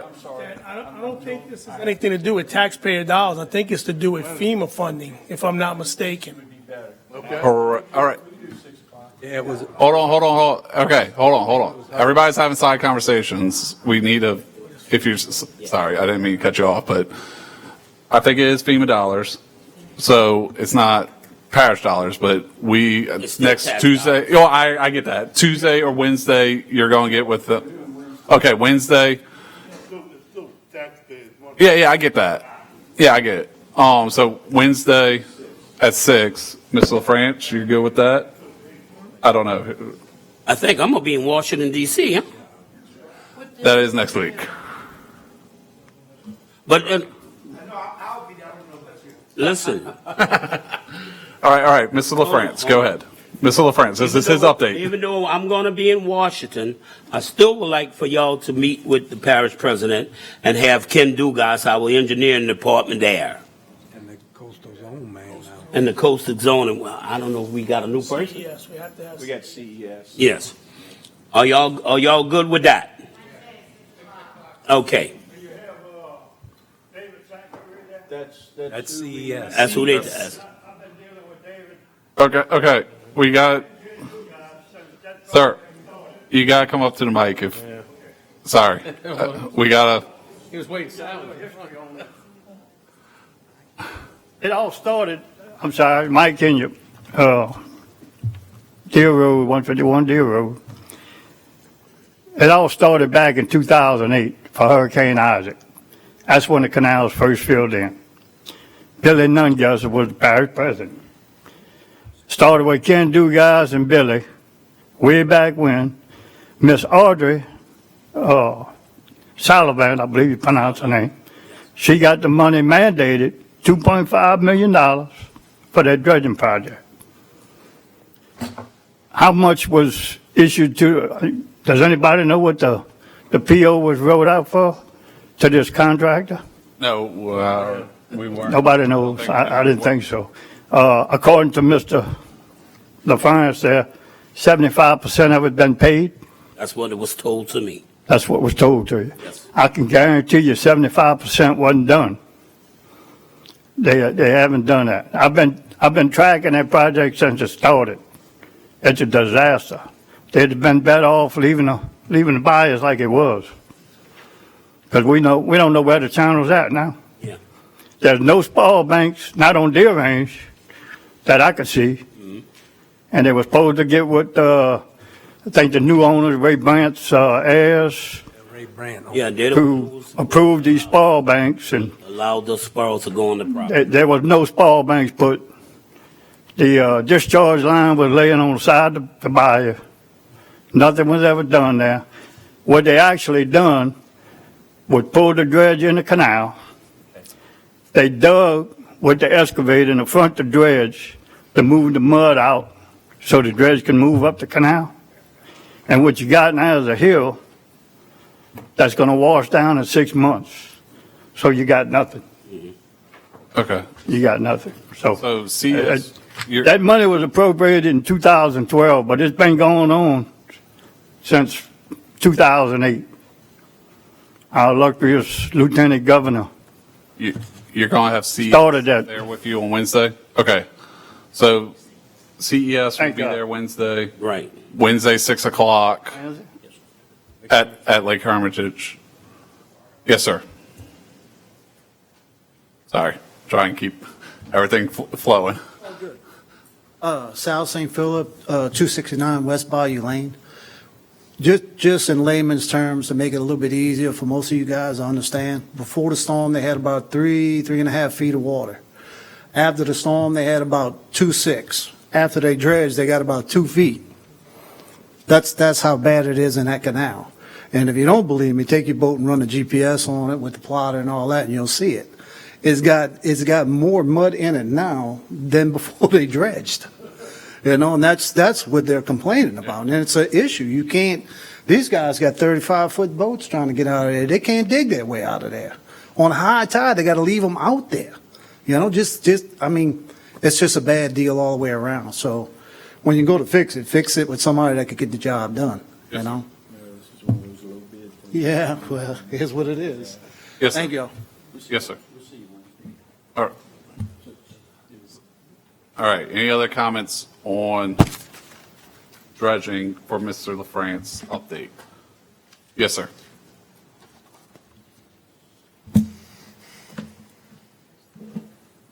My name's Mark Youngling. I live at 907 Hermitage Road.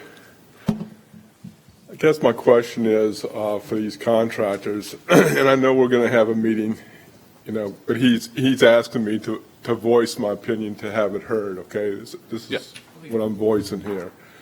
The idea is when you let a contract and you have stipulations in that contract, I'm asking parish-wise or whatever, I don't know who it is, or if there is a certain person, but who monitors that work when that contract is let to make sure whatever you're spending, $2.5 million, is appropriated and is spent on doing what you asked to do?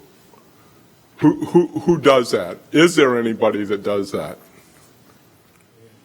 We'll get you that answer on Wednesday. I can tell you that. So nobody can, okay, this is something there to do that? It's usually, it depends on the type of contract, but it's either the professional of record, who is typically an architect or an engineer, or it's done in-house in consultation with the director who oversees the project. So in this case, it would have been the former Mr. Helmers. The engineer, there's an engineer for the parish, is that what you're saying? On this specific project, we'll get with you on the exacts. I'm just giving you a general overview that, yes, there is someone assigned to review the contracts generally, but it changes depending on the project and whether or not we have outside engineers assisting us with the project. Okay, I guess that's kind of like what I'm leading to. One, to make sure we have somebody overseeing it, okay? Two, if there's not somebody overseeing it, you can ask some of these people who have to navigate these canals daily and have their input on it. I mean, they got some guys out there running the GPS off their boat and can tell you the depth of the canal and everything, you know, they can give you some feedback on it. But we need some oversight, man. This is a lot of money that's being spent. And we need some oversight, make sure that the parish is getting a bang for the buck, whatever they're spending. It's just like any of you guys who are doing any kind of project for your house. You're going to sit there, if you're going to spend $10,000 on getting your roof fixed, you're going to be out there monitoring, make sure your contractor's doing what you're saying he said he's going to do, correct? That's all I'm saying. I think we ought to have something done like that for this dredging project, and I don't see that it's being done, you know? Yes, sir. And the other thing I'd like to make a comment on, ever since Hurricane Ida came in and had an influx of mud everywhere, they had, I don't know if you guys been out there, but the first bridge going down Hermitage Road, that's right where I live. There's been mud piled up there. It used to be all water, and water used to flow under that bridge. Now it's all filled in with mud. And I say all, probably more than 50% of it, 60, 70% of that bridge, water can't flow underneath of it because there is mud there, and that part needs to be dredged all throughout that canal right there. So I just wanted to make sure that, you know, that's being noted, and for whatever it's worth there. And it's definitely a problem. It's definitely a problem when you try to go out there and fish. I've done it myself. I've ran aground in my boat. My lower end unit got stuck in the mud, and I had to do a push pull it off the mud flat, because there's no way you can see what it is in there. So it does damage to our equipment here. The other thing I'd like to say, this is kind of like off subject, and I know, you know, I don't go to these council meetings too often here, but I was just wondering, just for both myself, some of my colleagues and friends who live around there, can somebody define or tell us what is and what isn't allowed with these RV parks, not the parks, but just the trailers that come up there in that section there? Yeah. Can somebody just address that? Can we, you're going to be told we're going to stay on. Well, no, it is on the agenda under his update, so. I know you got, you're giving out the notices, so I just wondered if you could give everybody just an idea. Bang on track and we'll chalk out. Yeah. Oh, we'll do that? Yes, sir. Okay. Good enough. Thanks. All right. Appreciate it. Have a good one. When they have that town hall meeting, can you also be present? I will be. Yes, sir. And I also, I will let the gentleman know that I was speaking with Troy Pellegrin every week behind that dredging project. Paul and Miss Albertine, you know, it was a disaster from the beginning.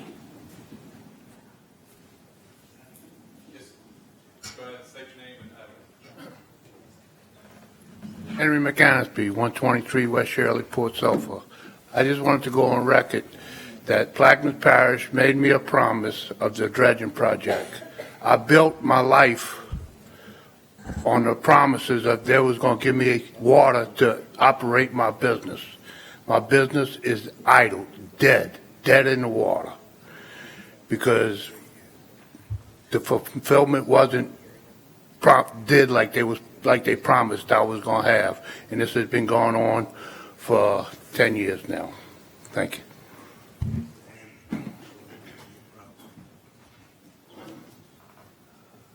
All right, any other comments on that item? Okay. Are you, Mr. Carlton, you want to wrap up your district update, or do you want to go back to, come station, on dredging?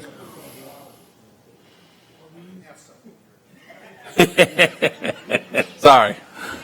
We have to, I understand y'all's complaints, but we have to stay on the agenda, but go ahead. My name on is dredging. James Holbrook. I'm at 195 East Shirley.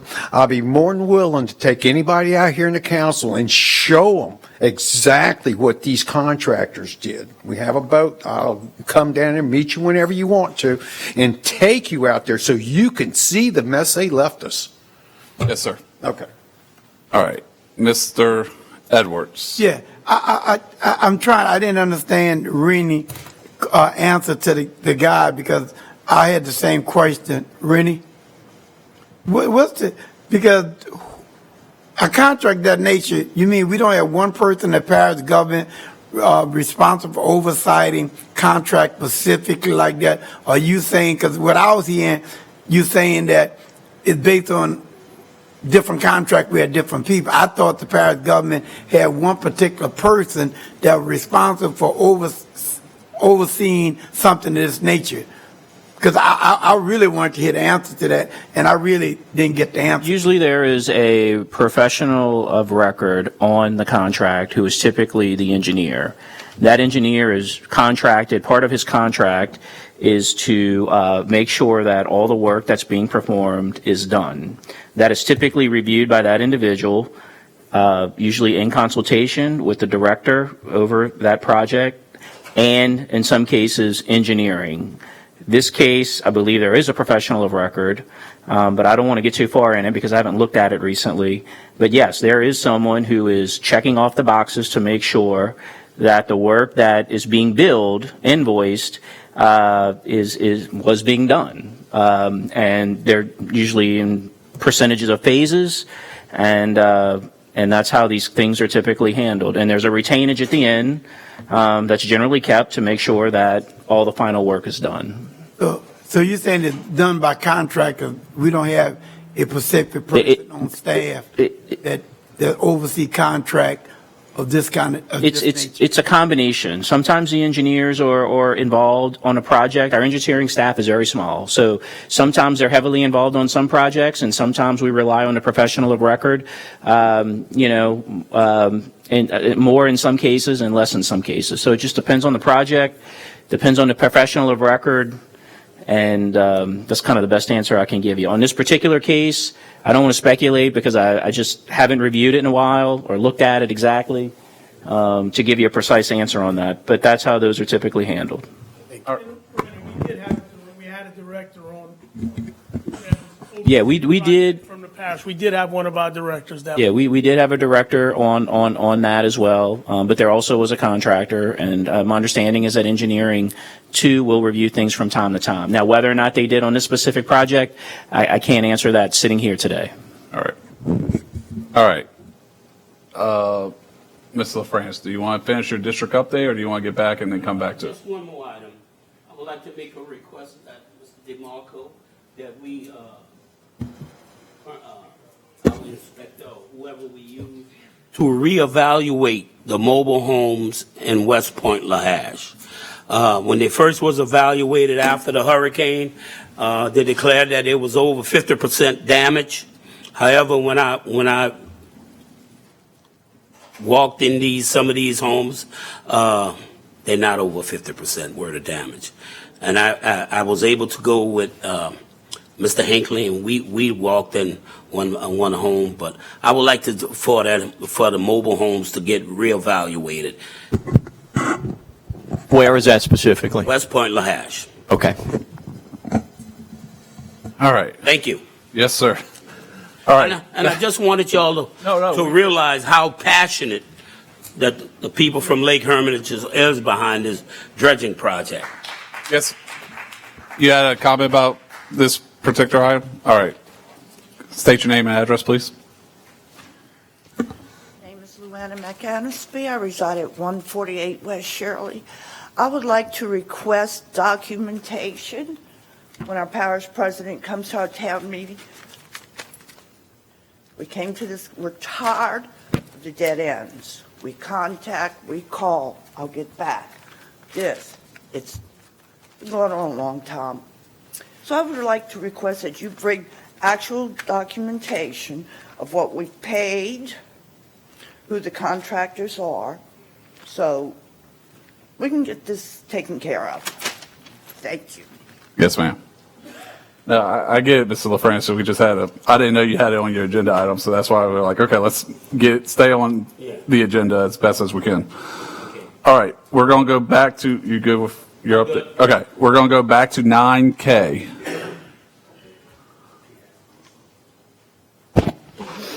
A resolution authorizing the parish president or his designee to do all things necessary and proper to negotiate, execute, perfect, and enforce a cooperative endeavor agreement with the Jesuit Bend Park Society to authorize and set parameters for the use of open-air market fundraisers in Jesuit Bend Park for the benefit of Jesuit Bend Park, and otherwise to provide with respect thereto. Councilmember Jurisic, and this has changes. On lines 3, 8, 19, 29, 30, and 37, the word society is being removed and foundation is being added. Offered by Mr. Jurisic, second by Mr. Newsom. Any comments from the audience? Administration? Table? Hewitt? It's going to be Jesuit Bend Foundation and not Jesuit Bend Park, but the Jesuit Park Foundation. Jesuit Bend Park Foundation. Okay, thank you. All right. And is this a nonprofit organization? Okay. Yeah, on this agenda item? This is back to Francis. I want to do this last one, inspection RV parks. James Holbrook, 195 East Shirley. We can't right now. We'll come back during district update. We can't right now because we're already offered this and we got to move on this item. All right, 9K. Any other questions from, machines are open.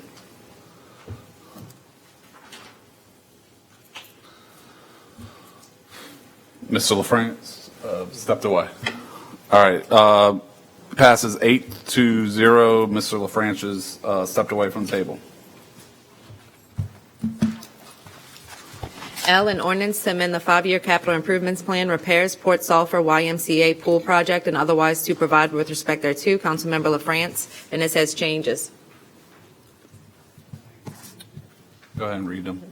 On line 4 and 5, the language general fund unreserved undesignated fund balance has been removed and the fund balance designated for emergencies has been inserted, and the same changes are done on lines 12 and 13.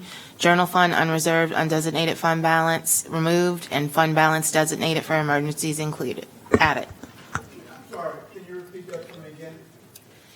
The language on line 4 and 5, general fund unreserved undesignated fund balance is being removed. Removed, okay. Right. And fund balance designated for emergencies has been added. On what? Fund balance designated for emergencies. And then the same changes are made on lines 12 and 13. All right. Anybody offer with the changes? Mr. Koknovich offers, second by Mr. Jurisic. Any comments from the audience on this item? Administration? Mr. Edwards?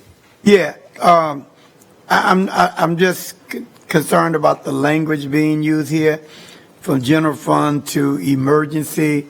And I think when I first became a councilman, that was the question I was asking, how do we find emergency?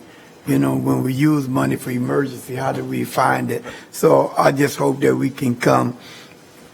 Well, I understand the urgency of the pool, but to use the word emergency fund for that make me wondering how we define an emergency. I'll basically. I just want to put that out there. I'll answer that because that's one of my concerns is basically at this point, our undesignated fund has $19,000 in it after the items we already voted on. So in order to fund this project, it has to come from the emergencies fund balance, which that's basically why I think we have $19,000 left in our undesignated at this point. Well, I'm still saying. So that's why it's coming from emergencies now. And I'm still saying, I'm wondering how we define the emergency, because that was the question. There is no definition. Okay. We could fund whatever we want technically as long as you get the votes. Okay.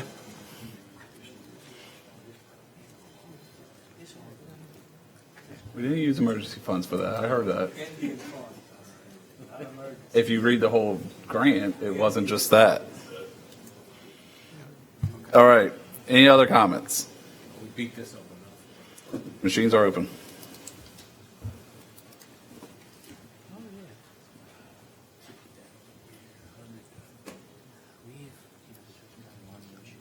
Passes 8-1 with District 3 voting no. N, a resolution authorizing and directing the parish president or his designee to do all things necessary and proper to provide assistance to the Plaquemines Heritage and Seafood Festival and otherwise to provide with respect thereto. Councilmember Champagne. Offered by Mr. Champagne, second by Mr. Edwards, Reverend Edwards. Any comments from the audience? Administration, table, machines are open. Passes 9-0. Next item. O, a resolution authorizing the parish president or his designee to do all things necessary, proper to negotiate, execute, perfect, and enforce a cooperative endeavor agreement with the Plaquemines Social Aid and Pleasure Club, and otherwise to provide with respect thereto. This is for Councilmember Champagne, and this has a fill in the blank.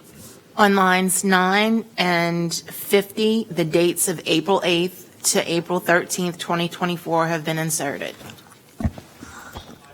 Offered by Mr. Champagne. I'll second. April 8th to what? 13th. Any comments from the audience? Administration, table, machines are open. Oh, wait, Dr. Gui?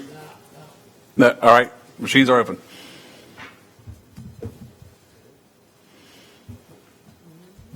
Passes 9-0.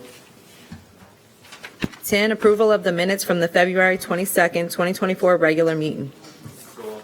Offered by Ms. LaFrance, second by Mr. Cognovich. Comments from the audience? Administration, table, machines are open. Hold on. After the vote. Councilmember After McCarthy. vote, don't go to the next item. Edwards. No. Passes 9-0. At this time, we need to go back to, well, we're going to. Back to item 8, introductions. We have to add one and remove one, correct? 8, introduction of ordinances and resolutions. So, Councilmember Schultz, if you please would remove the food truck ordinance that I read, All right. and I will be introducing one that was supposed to be done instead. An ordinance to amend and as amended readopt ordinance number 23-41 and otherwise to provide with respect thereto. All right. I don't know. All right, let's go to 11A. And then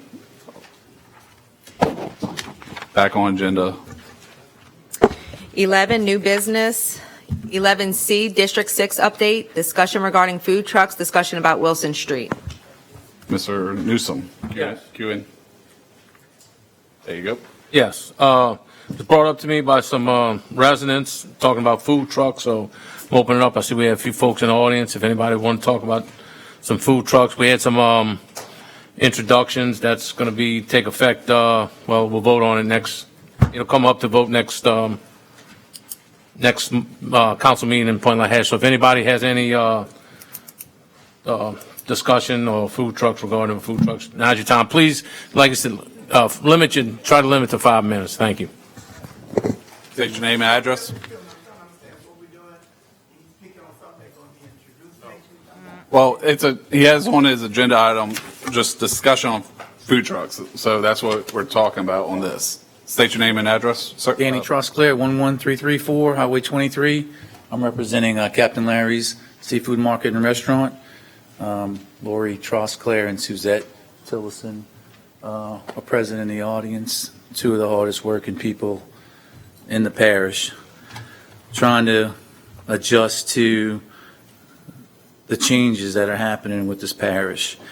I would like to ask who's the author of the ordinance and the changes that you guys are asking to change since chairman. There's already an ordinance right on the books for Correct. that y'all did. So what are the changes that you're asking? Based on the meeting, I think they had hour restrictions, and based on meetings with health department, public service and legal, I think we're allowing What are the hours y'all are requesting? 24 hours, allowing them, because right now, and that was part of the problem, was they were operating outside of the hours.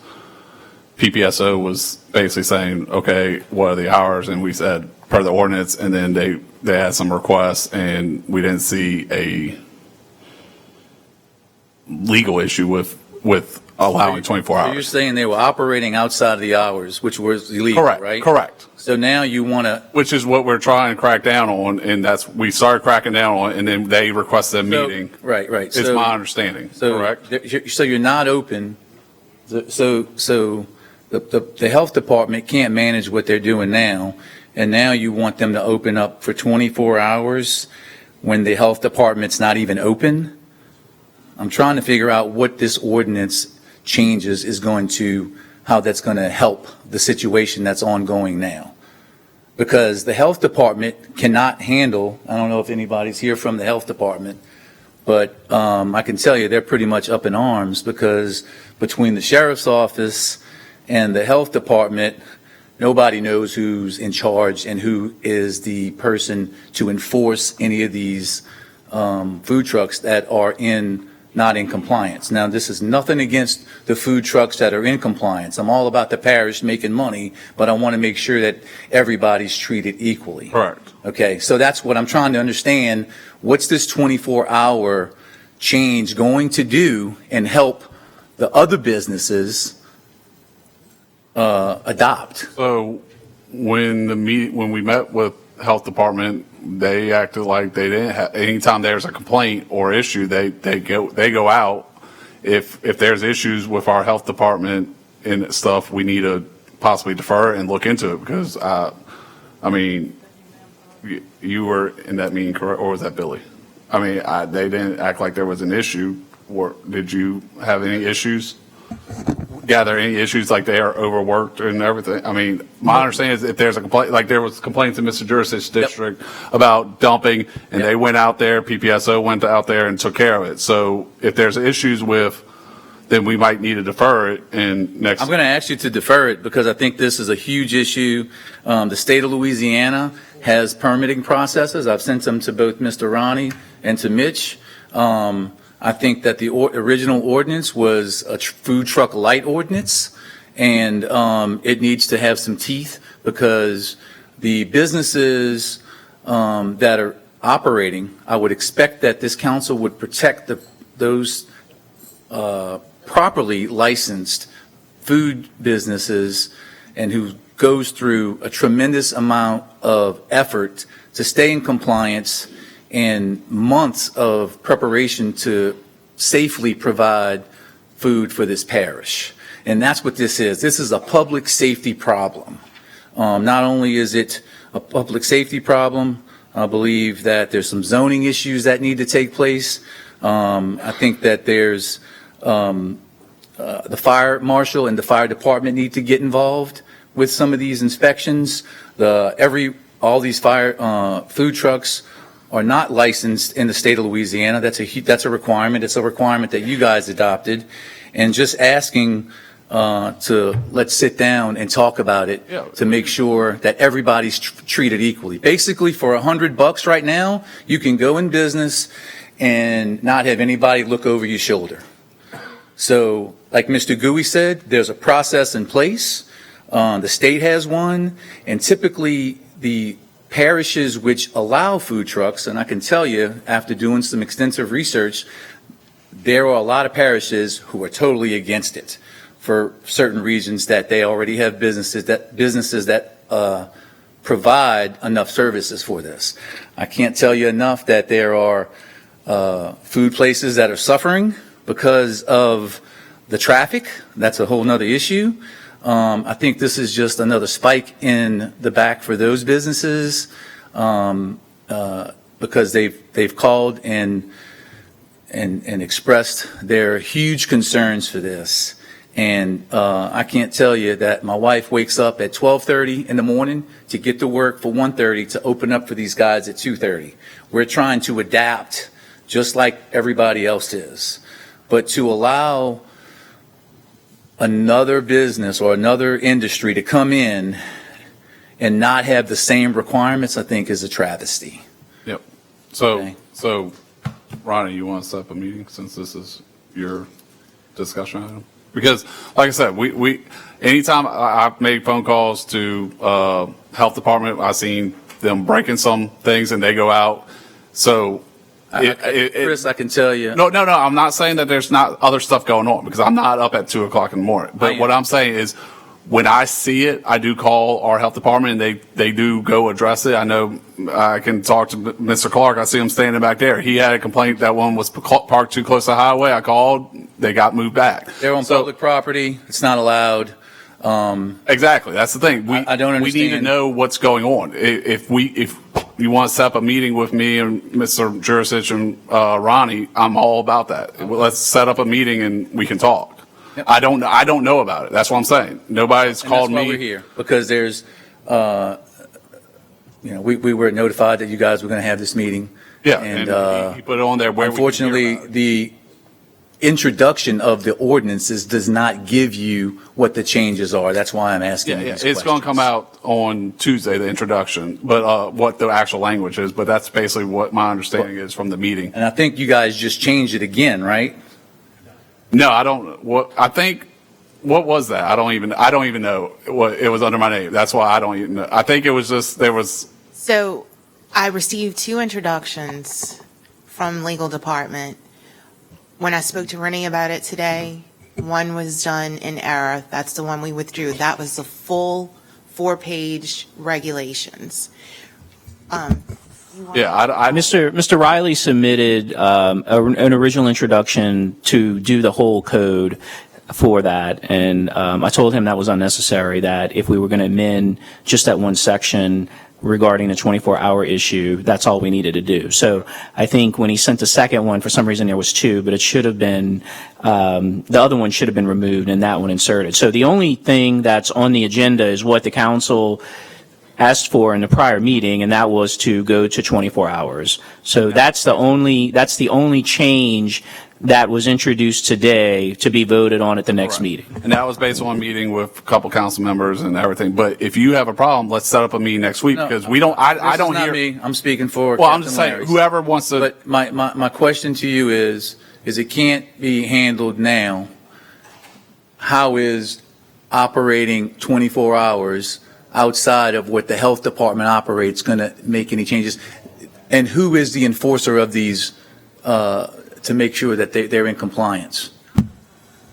Jeff? I don't think it was a question of handling the complaints, because the complaints were handled as they came in. The health department was notified of any complaints, and they handled the complaints as they came in.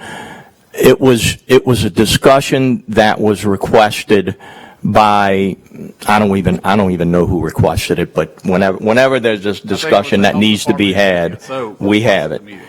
And we discussed several issues in changing or not changing the ordinance. And the only thing that was agreed upon by all that was at that meeting was to change the hours of operation, the acceptable hours of operation for these food trucks. It really had nothing to do with the complaints coming in, because the complaints that came in my opinion, were handled. That's if there's other issues, we need to know about them. Yeah, they weren't handled, and that came straight from the health department. So I'm going to ask you to defer it until it can be further discussed. Yeah, it was only introduced. Nothing's being voted on today. So next week, whoever we need to meet with, let's set up a meeting, because like I said, this is the first time hearing about it. So if they're not being handled, we need to have a meeting. I think the health department needs to be present, and I think that, the right hand needs to know what the left hand's doing. There are so many other issues that need to be talked about with this. What? Okay. Well, All right. okay. Thank you. He has 10 minutes total for his. No, they don't. Not on district updates. 10 minutes total. Go ahead. Okay, hi, David Clark, 108 Avenue A in Belchase. Just to clarify, the complaints that I made on that food truck were coming from the customers, from mine and Smoothie King. So just want to clarify that. I'm like Danny. I am for business if they're doing it the right way. I heard you made the comments that a few trucks were operating outside those limits. Yes, and what were the consequences of that? Because it sounds like we're going to reward them by issuing. No, they were told that they were supposed to shut down. And Okay. Like they were forced to PPSO was called. That's my understanding is they were called and basically shut down in the meantime. Yeah. I don't know if they're still operating. Then we need to know about it. Well, I'm kind of with Danny on this, that we've got everything taking place in the parish. We can't expect the dredge work being done. We can't expect, we got illegal RV parks operating that don't move, and they're operating. I can't imagine a truck that does move, how we're going to inspect that. It's just concerning that, again, I'm not trying to shut down food trucks. The truck that's located by me is in a perfect location. It's off the highway. It's in a safe place. But to say they're operating within those limits, I disagree as well. I've seen them draining oil on the ground. Yeah, I've heard about I'm not going to make all the phone calls because that's not my place. He's in the next lot because there's a lot of things that go on in the next lot. But I'm with Danny on this. We've talked to quite a few restaurants out there, and you guys are hearing from me and Danny. Yeah. There's a lot more that you guys need to visit and talk to. So what I suggest is we set up a meeting next week with some of the restaurants and hear from, because I personally, I got one call from you about that one. Right. And other than that, I haven't personally got any calls. I think Mr. Jurisich and Mr. Newsom did. So let's set up a meeting next week and talk about this, because again, if we need to change it somewhere else, let's change it and look at it. We'll get the health department there. Jeff will be there as director and we'll set it up. So we'll set it up. Okay. I'll take care of it. Another comment?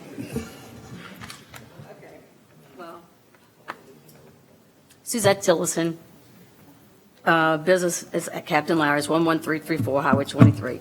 The problem is, we have these food trucks coming in from out of town, some of them from out of state. They're taking revenue from the local businesses that have been here for years. They pay, that we pay parish dollars. As a matter of fact, we paid the parish in taxes $52,000 last year. What are you going to get from them? The Board of Health can't inspect them. Yeah, they can maybe look in their truck. They don't go to the facility that they're cooking in. All they have to do is supply the Board of Health with a document saying that they have a facility that they cook the food in.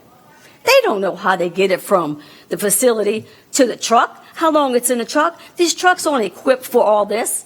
It's like the Board of Health comes to us and we go through hell. We got to bend over backwards. We have to do so much stuff to appease the Board of Health, to keep people safe. They don't go through this. It's just bull. Anyway, so bad enough we got the traffic, then we got the food trucks taking our business. And, I know there's an issue. There's over 6,000 people here. But you know what? This should have been thought about years ago, about how they were going to feed these people. Y'all had a couple years knowing all these people are coming to town. Then all of a sudden, okay, well, let's throw in some food trucks. You can't go to the city of Gretna. You can't go to Bay St. Louis, Gulf Shores. I don't even think Jefferson Parish allows food trucks. They do. They do? Well, I know City of Gretna, and anyway, but as far as, I just feel like it's y'all not looking out for your local people who's been here forever. Yes, ma'am. And not only, and the majority of your restaurants here are local local residents, not just, we're not from out of parish coming in and working. Anyway, but I know, and there's a few other restaurants that couldn't be here because of certain issues, but they all said that there will be at the next one, and it's quite a few. And we'll, like I said, let's set up a meeting. I appreciate it. Again, this is the first I'm hearing about it, so. Okay. I'm all about. I mean, I don't even know, what were y'all thinking? Like, what was the reasoning for needing food trucks? The plant? Is that what everybody's concerned about? I mean, basically that this was started actually prior to us taking the new 6 members. Right. PPSO was getting some requests by some people to open food trucks, and they brought it to me at the time, and I talked it over with a couple council members, and they're like, okay, yeah, let's set up rules So and stuff. everybody- But we can change the rules. We don't know. I've called Keith, I've called Jerry, and when this all was, and their reasoning was like, well, we didn't think it would hurt anything. But they're not in the food business. They're not, if I put a roofing business next to Mr. Hinckley, I don't think he would like that. And I'm not picking on you, I'm sorry. I'm, just because I know you, I'm just saying, that's what I'm. She wants to buy it. And I understand. We'll because again, we if we need to make changes, we can make those changes. And again, that's the first I'm hearing about the health department not being able to handle it, because we had a meeting and they acted like it wasn't a big deal. They're understaffed, just like the majority of Plaquemines Parish, and it's like I nobody's said, fault, let's set up a meeting next week, and we'll go through the ordinance and see what we can change and what we need to change. Because it's just not right, like I said. Yes, ma'am. I understand. There's so many that's not even from Louisiana. Yes, ma'am. Thank you. All right. Yes, sir. We need to start wrapping up, because technically agenda item, status updates are 10 minutes, but All right, I'll make it quick. yes, sir. Sal St. Philip, Salvo Seafood in Belle Chase. And what they're talking about is true. I mean, we're fighting traffic. If you look at that traffic, it's gotten a little bit better in the last 2 weeks. I got to say that. At least you can move at 6 o'clock, 7 o'clock. But with that traffic jammed up like that, it hurts all the way around. Businesses are down. And I understand their frustration with the trucks and the ordinance and everything else. When you put that on the table, it's not a level playing field for anybody in a brick and mortar business. We employ 48 people right now in this parish. We've been here this year 40 years. 40 years. And now we fought everything. Everything that's going on, we fight it, tooth and nail. Now we have to fight a food truck, right?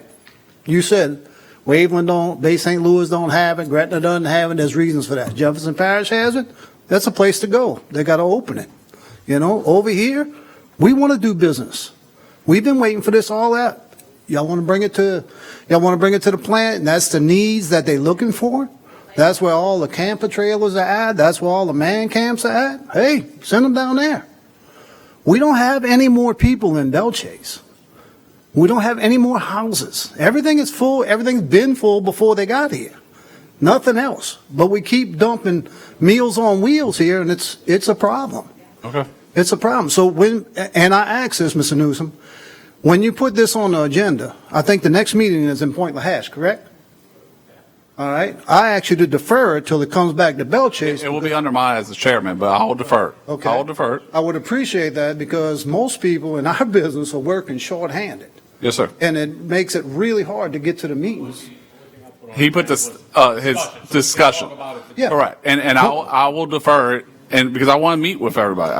Yeah. Like I said, I know. Hey, look, we love a level playing field. That's what we like. But if those food trucks are brought here for a certain reason, and it's that plant's down the road. Yeah. Okay. We're fighting it, man. So I asked everybody that spoke, David, Sal, there's a lot more. Danny, thank you. Call me or Ronnie, and let's set up a meeting next week. I want Mr. Jurisich there, because I think he's had some issues. We have up to 4 council members present. I want Jeff and Health Department to be there too. So let's call us tomorrow, and let's set something up. Because like I said, I'm all about level playing field too, but this is, it falls under me as chairman because it was my original ordinance, but if there's issues, let's fix it. All right, I appreciate it. But the one thing I asked, like I said, if it comes on the agenda, I would like it to come on the agenda here. So we can get there. All right, thank you for your time. Yes, sir. All right, Mr. Cognovich. I think I got one and he owns the property he's on, but I don't have a problem if they following our rules. And wanting to change the rules now is the same way we had trailer parks that people was over the limit with what they had the permits for. We don't fine them or nothing. We just changed the permit so they could have more spaces.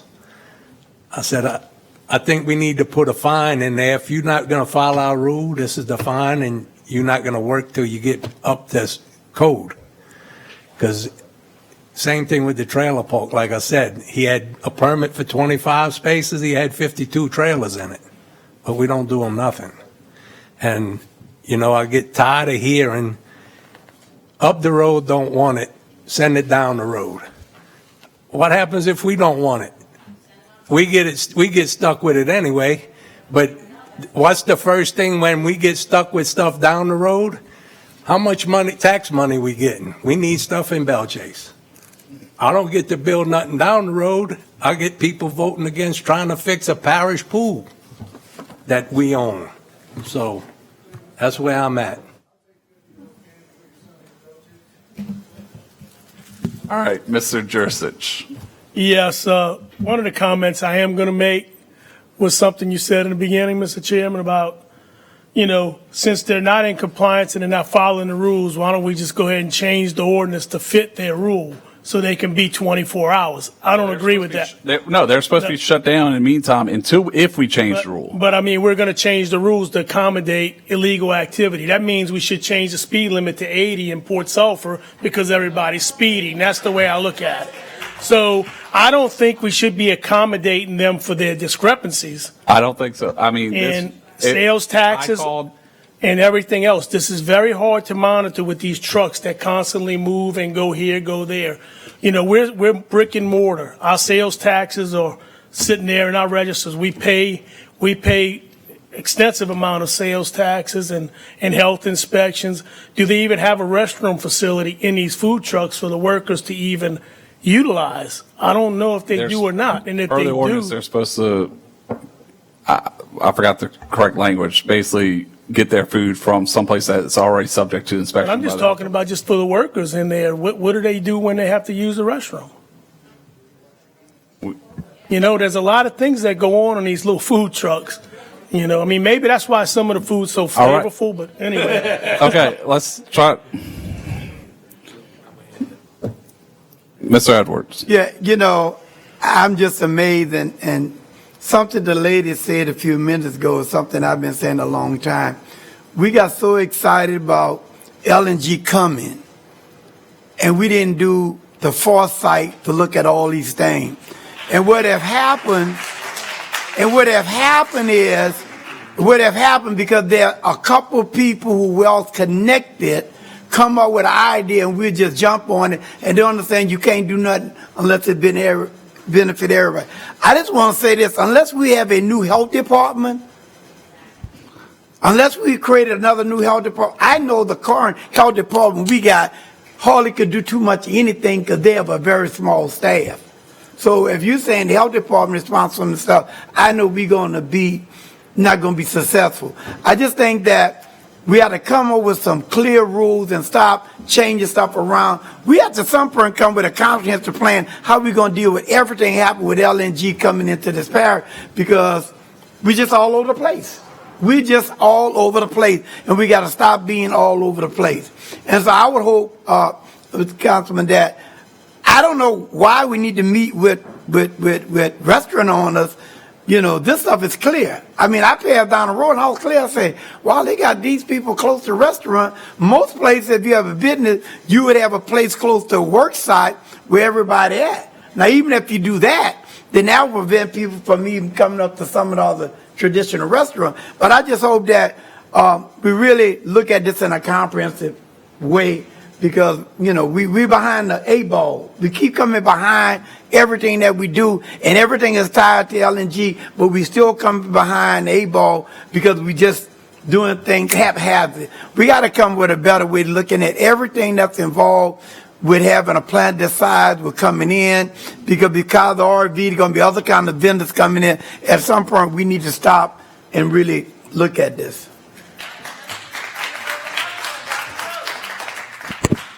All right, I brought this up, like I said, spoke before, so I know Mr. Schultz has taken the bullets here, but believe me, he brought it up only because he's council chairman.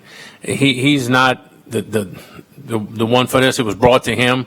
So we've heard the concerns here. I have, through phone calls, through listening, and we're going to get together with the business owners and any council members. Want to come together, and I'll set that up. I'll make a commitment to set that up. We'll do it next week, early part of next week. I'll reach out to everyone, and again, but it's not on Mr. Schultz to be taking the bullets. It's we work up here at 9 as a group, and we'll fix the problem. We determined to do that. With that, I will withdraw the discussion item. All right, let's move back to item 2. 2, executive session. Discussion of litigation in accordance with LRS 4217A2 of Plaquemines Parish Government versus Coastal Restoration and Protection Authority, docket number 68526, Division B, 25th Judicial District Court, Parish of Plaquemines, State of Louisiana, Attorney Joseph McReynolds and Rennie S. Burris. Second, discussion of litigation in accordance with LRS 4217 of Coastal Restoration and Protection Authority versus Plaquemines Parish Government, the Plaquemines Parish Council, and W. Keith Hinckley in his capacity as Plaquemines Parish President, docket number 741068, Division M, 27, 19th Judicial District Court, Parish of East Baton Rouge, State of Louisiana, Attorney Joseph McReynolds and Rennie S. Burris II. Executive session pursuant to LRS 4217A2 for the purpose of receiving attorney-client privileged information regarding ongoing settlement negotiations relating to pending workers' compensation claims. Parish Attorney Rennie Burris and Assistant Parish Attorney Jacques Tozat presenting. Councilmember Schultz. I ask for a second. Second by Mr. LaFrance. Discussion from audience, administration, table. We'll go into machines are open, sorry.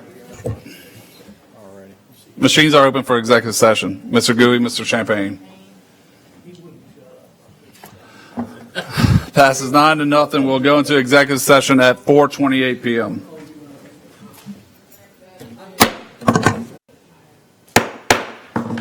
We'll come out of executive session at 5:02 p.m. No final or binding action was taken in executive session. Do I have a motion on adjournment? Motion by Mr. Newsom, second by Mr. Kognovich. Comments by anybody that's still here? Wait, 6 and 9. All right. Machines are open.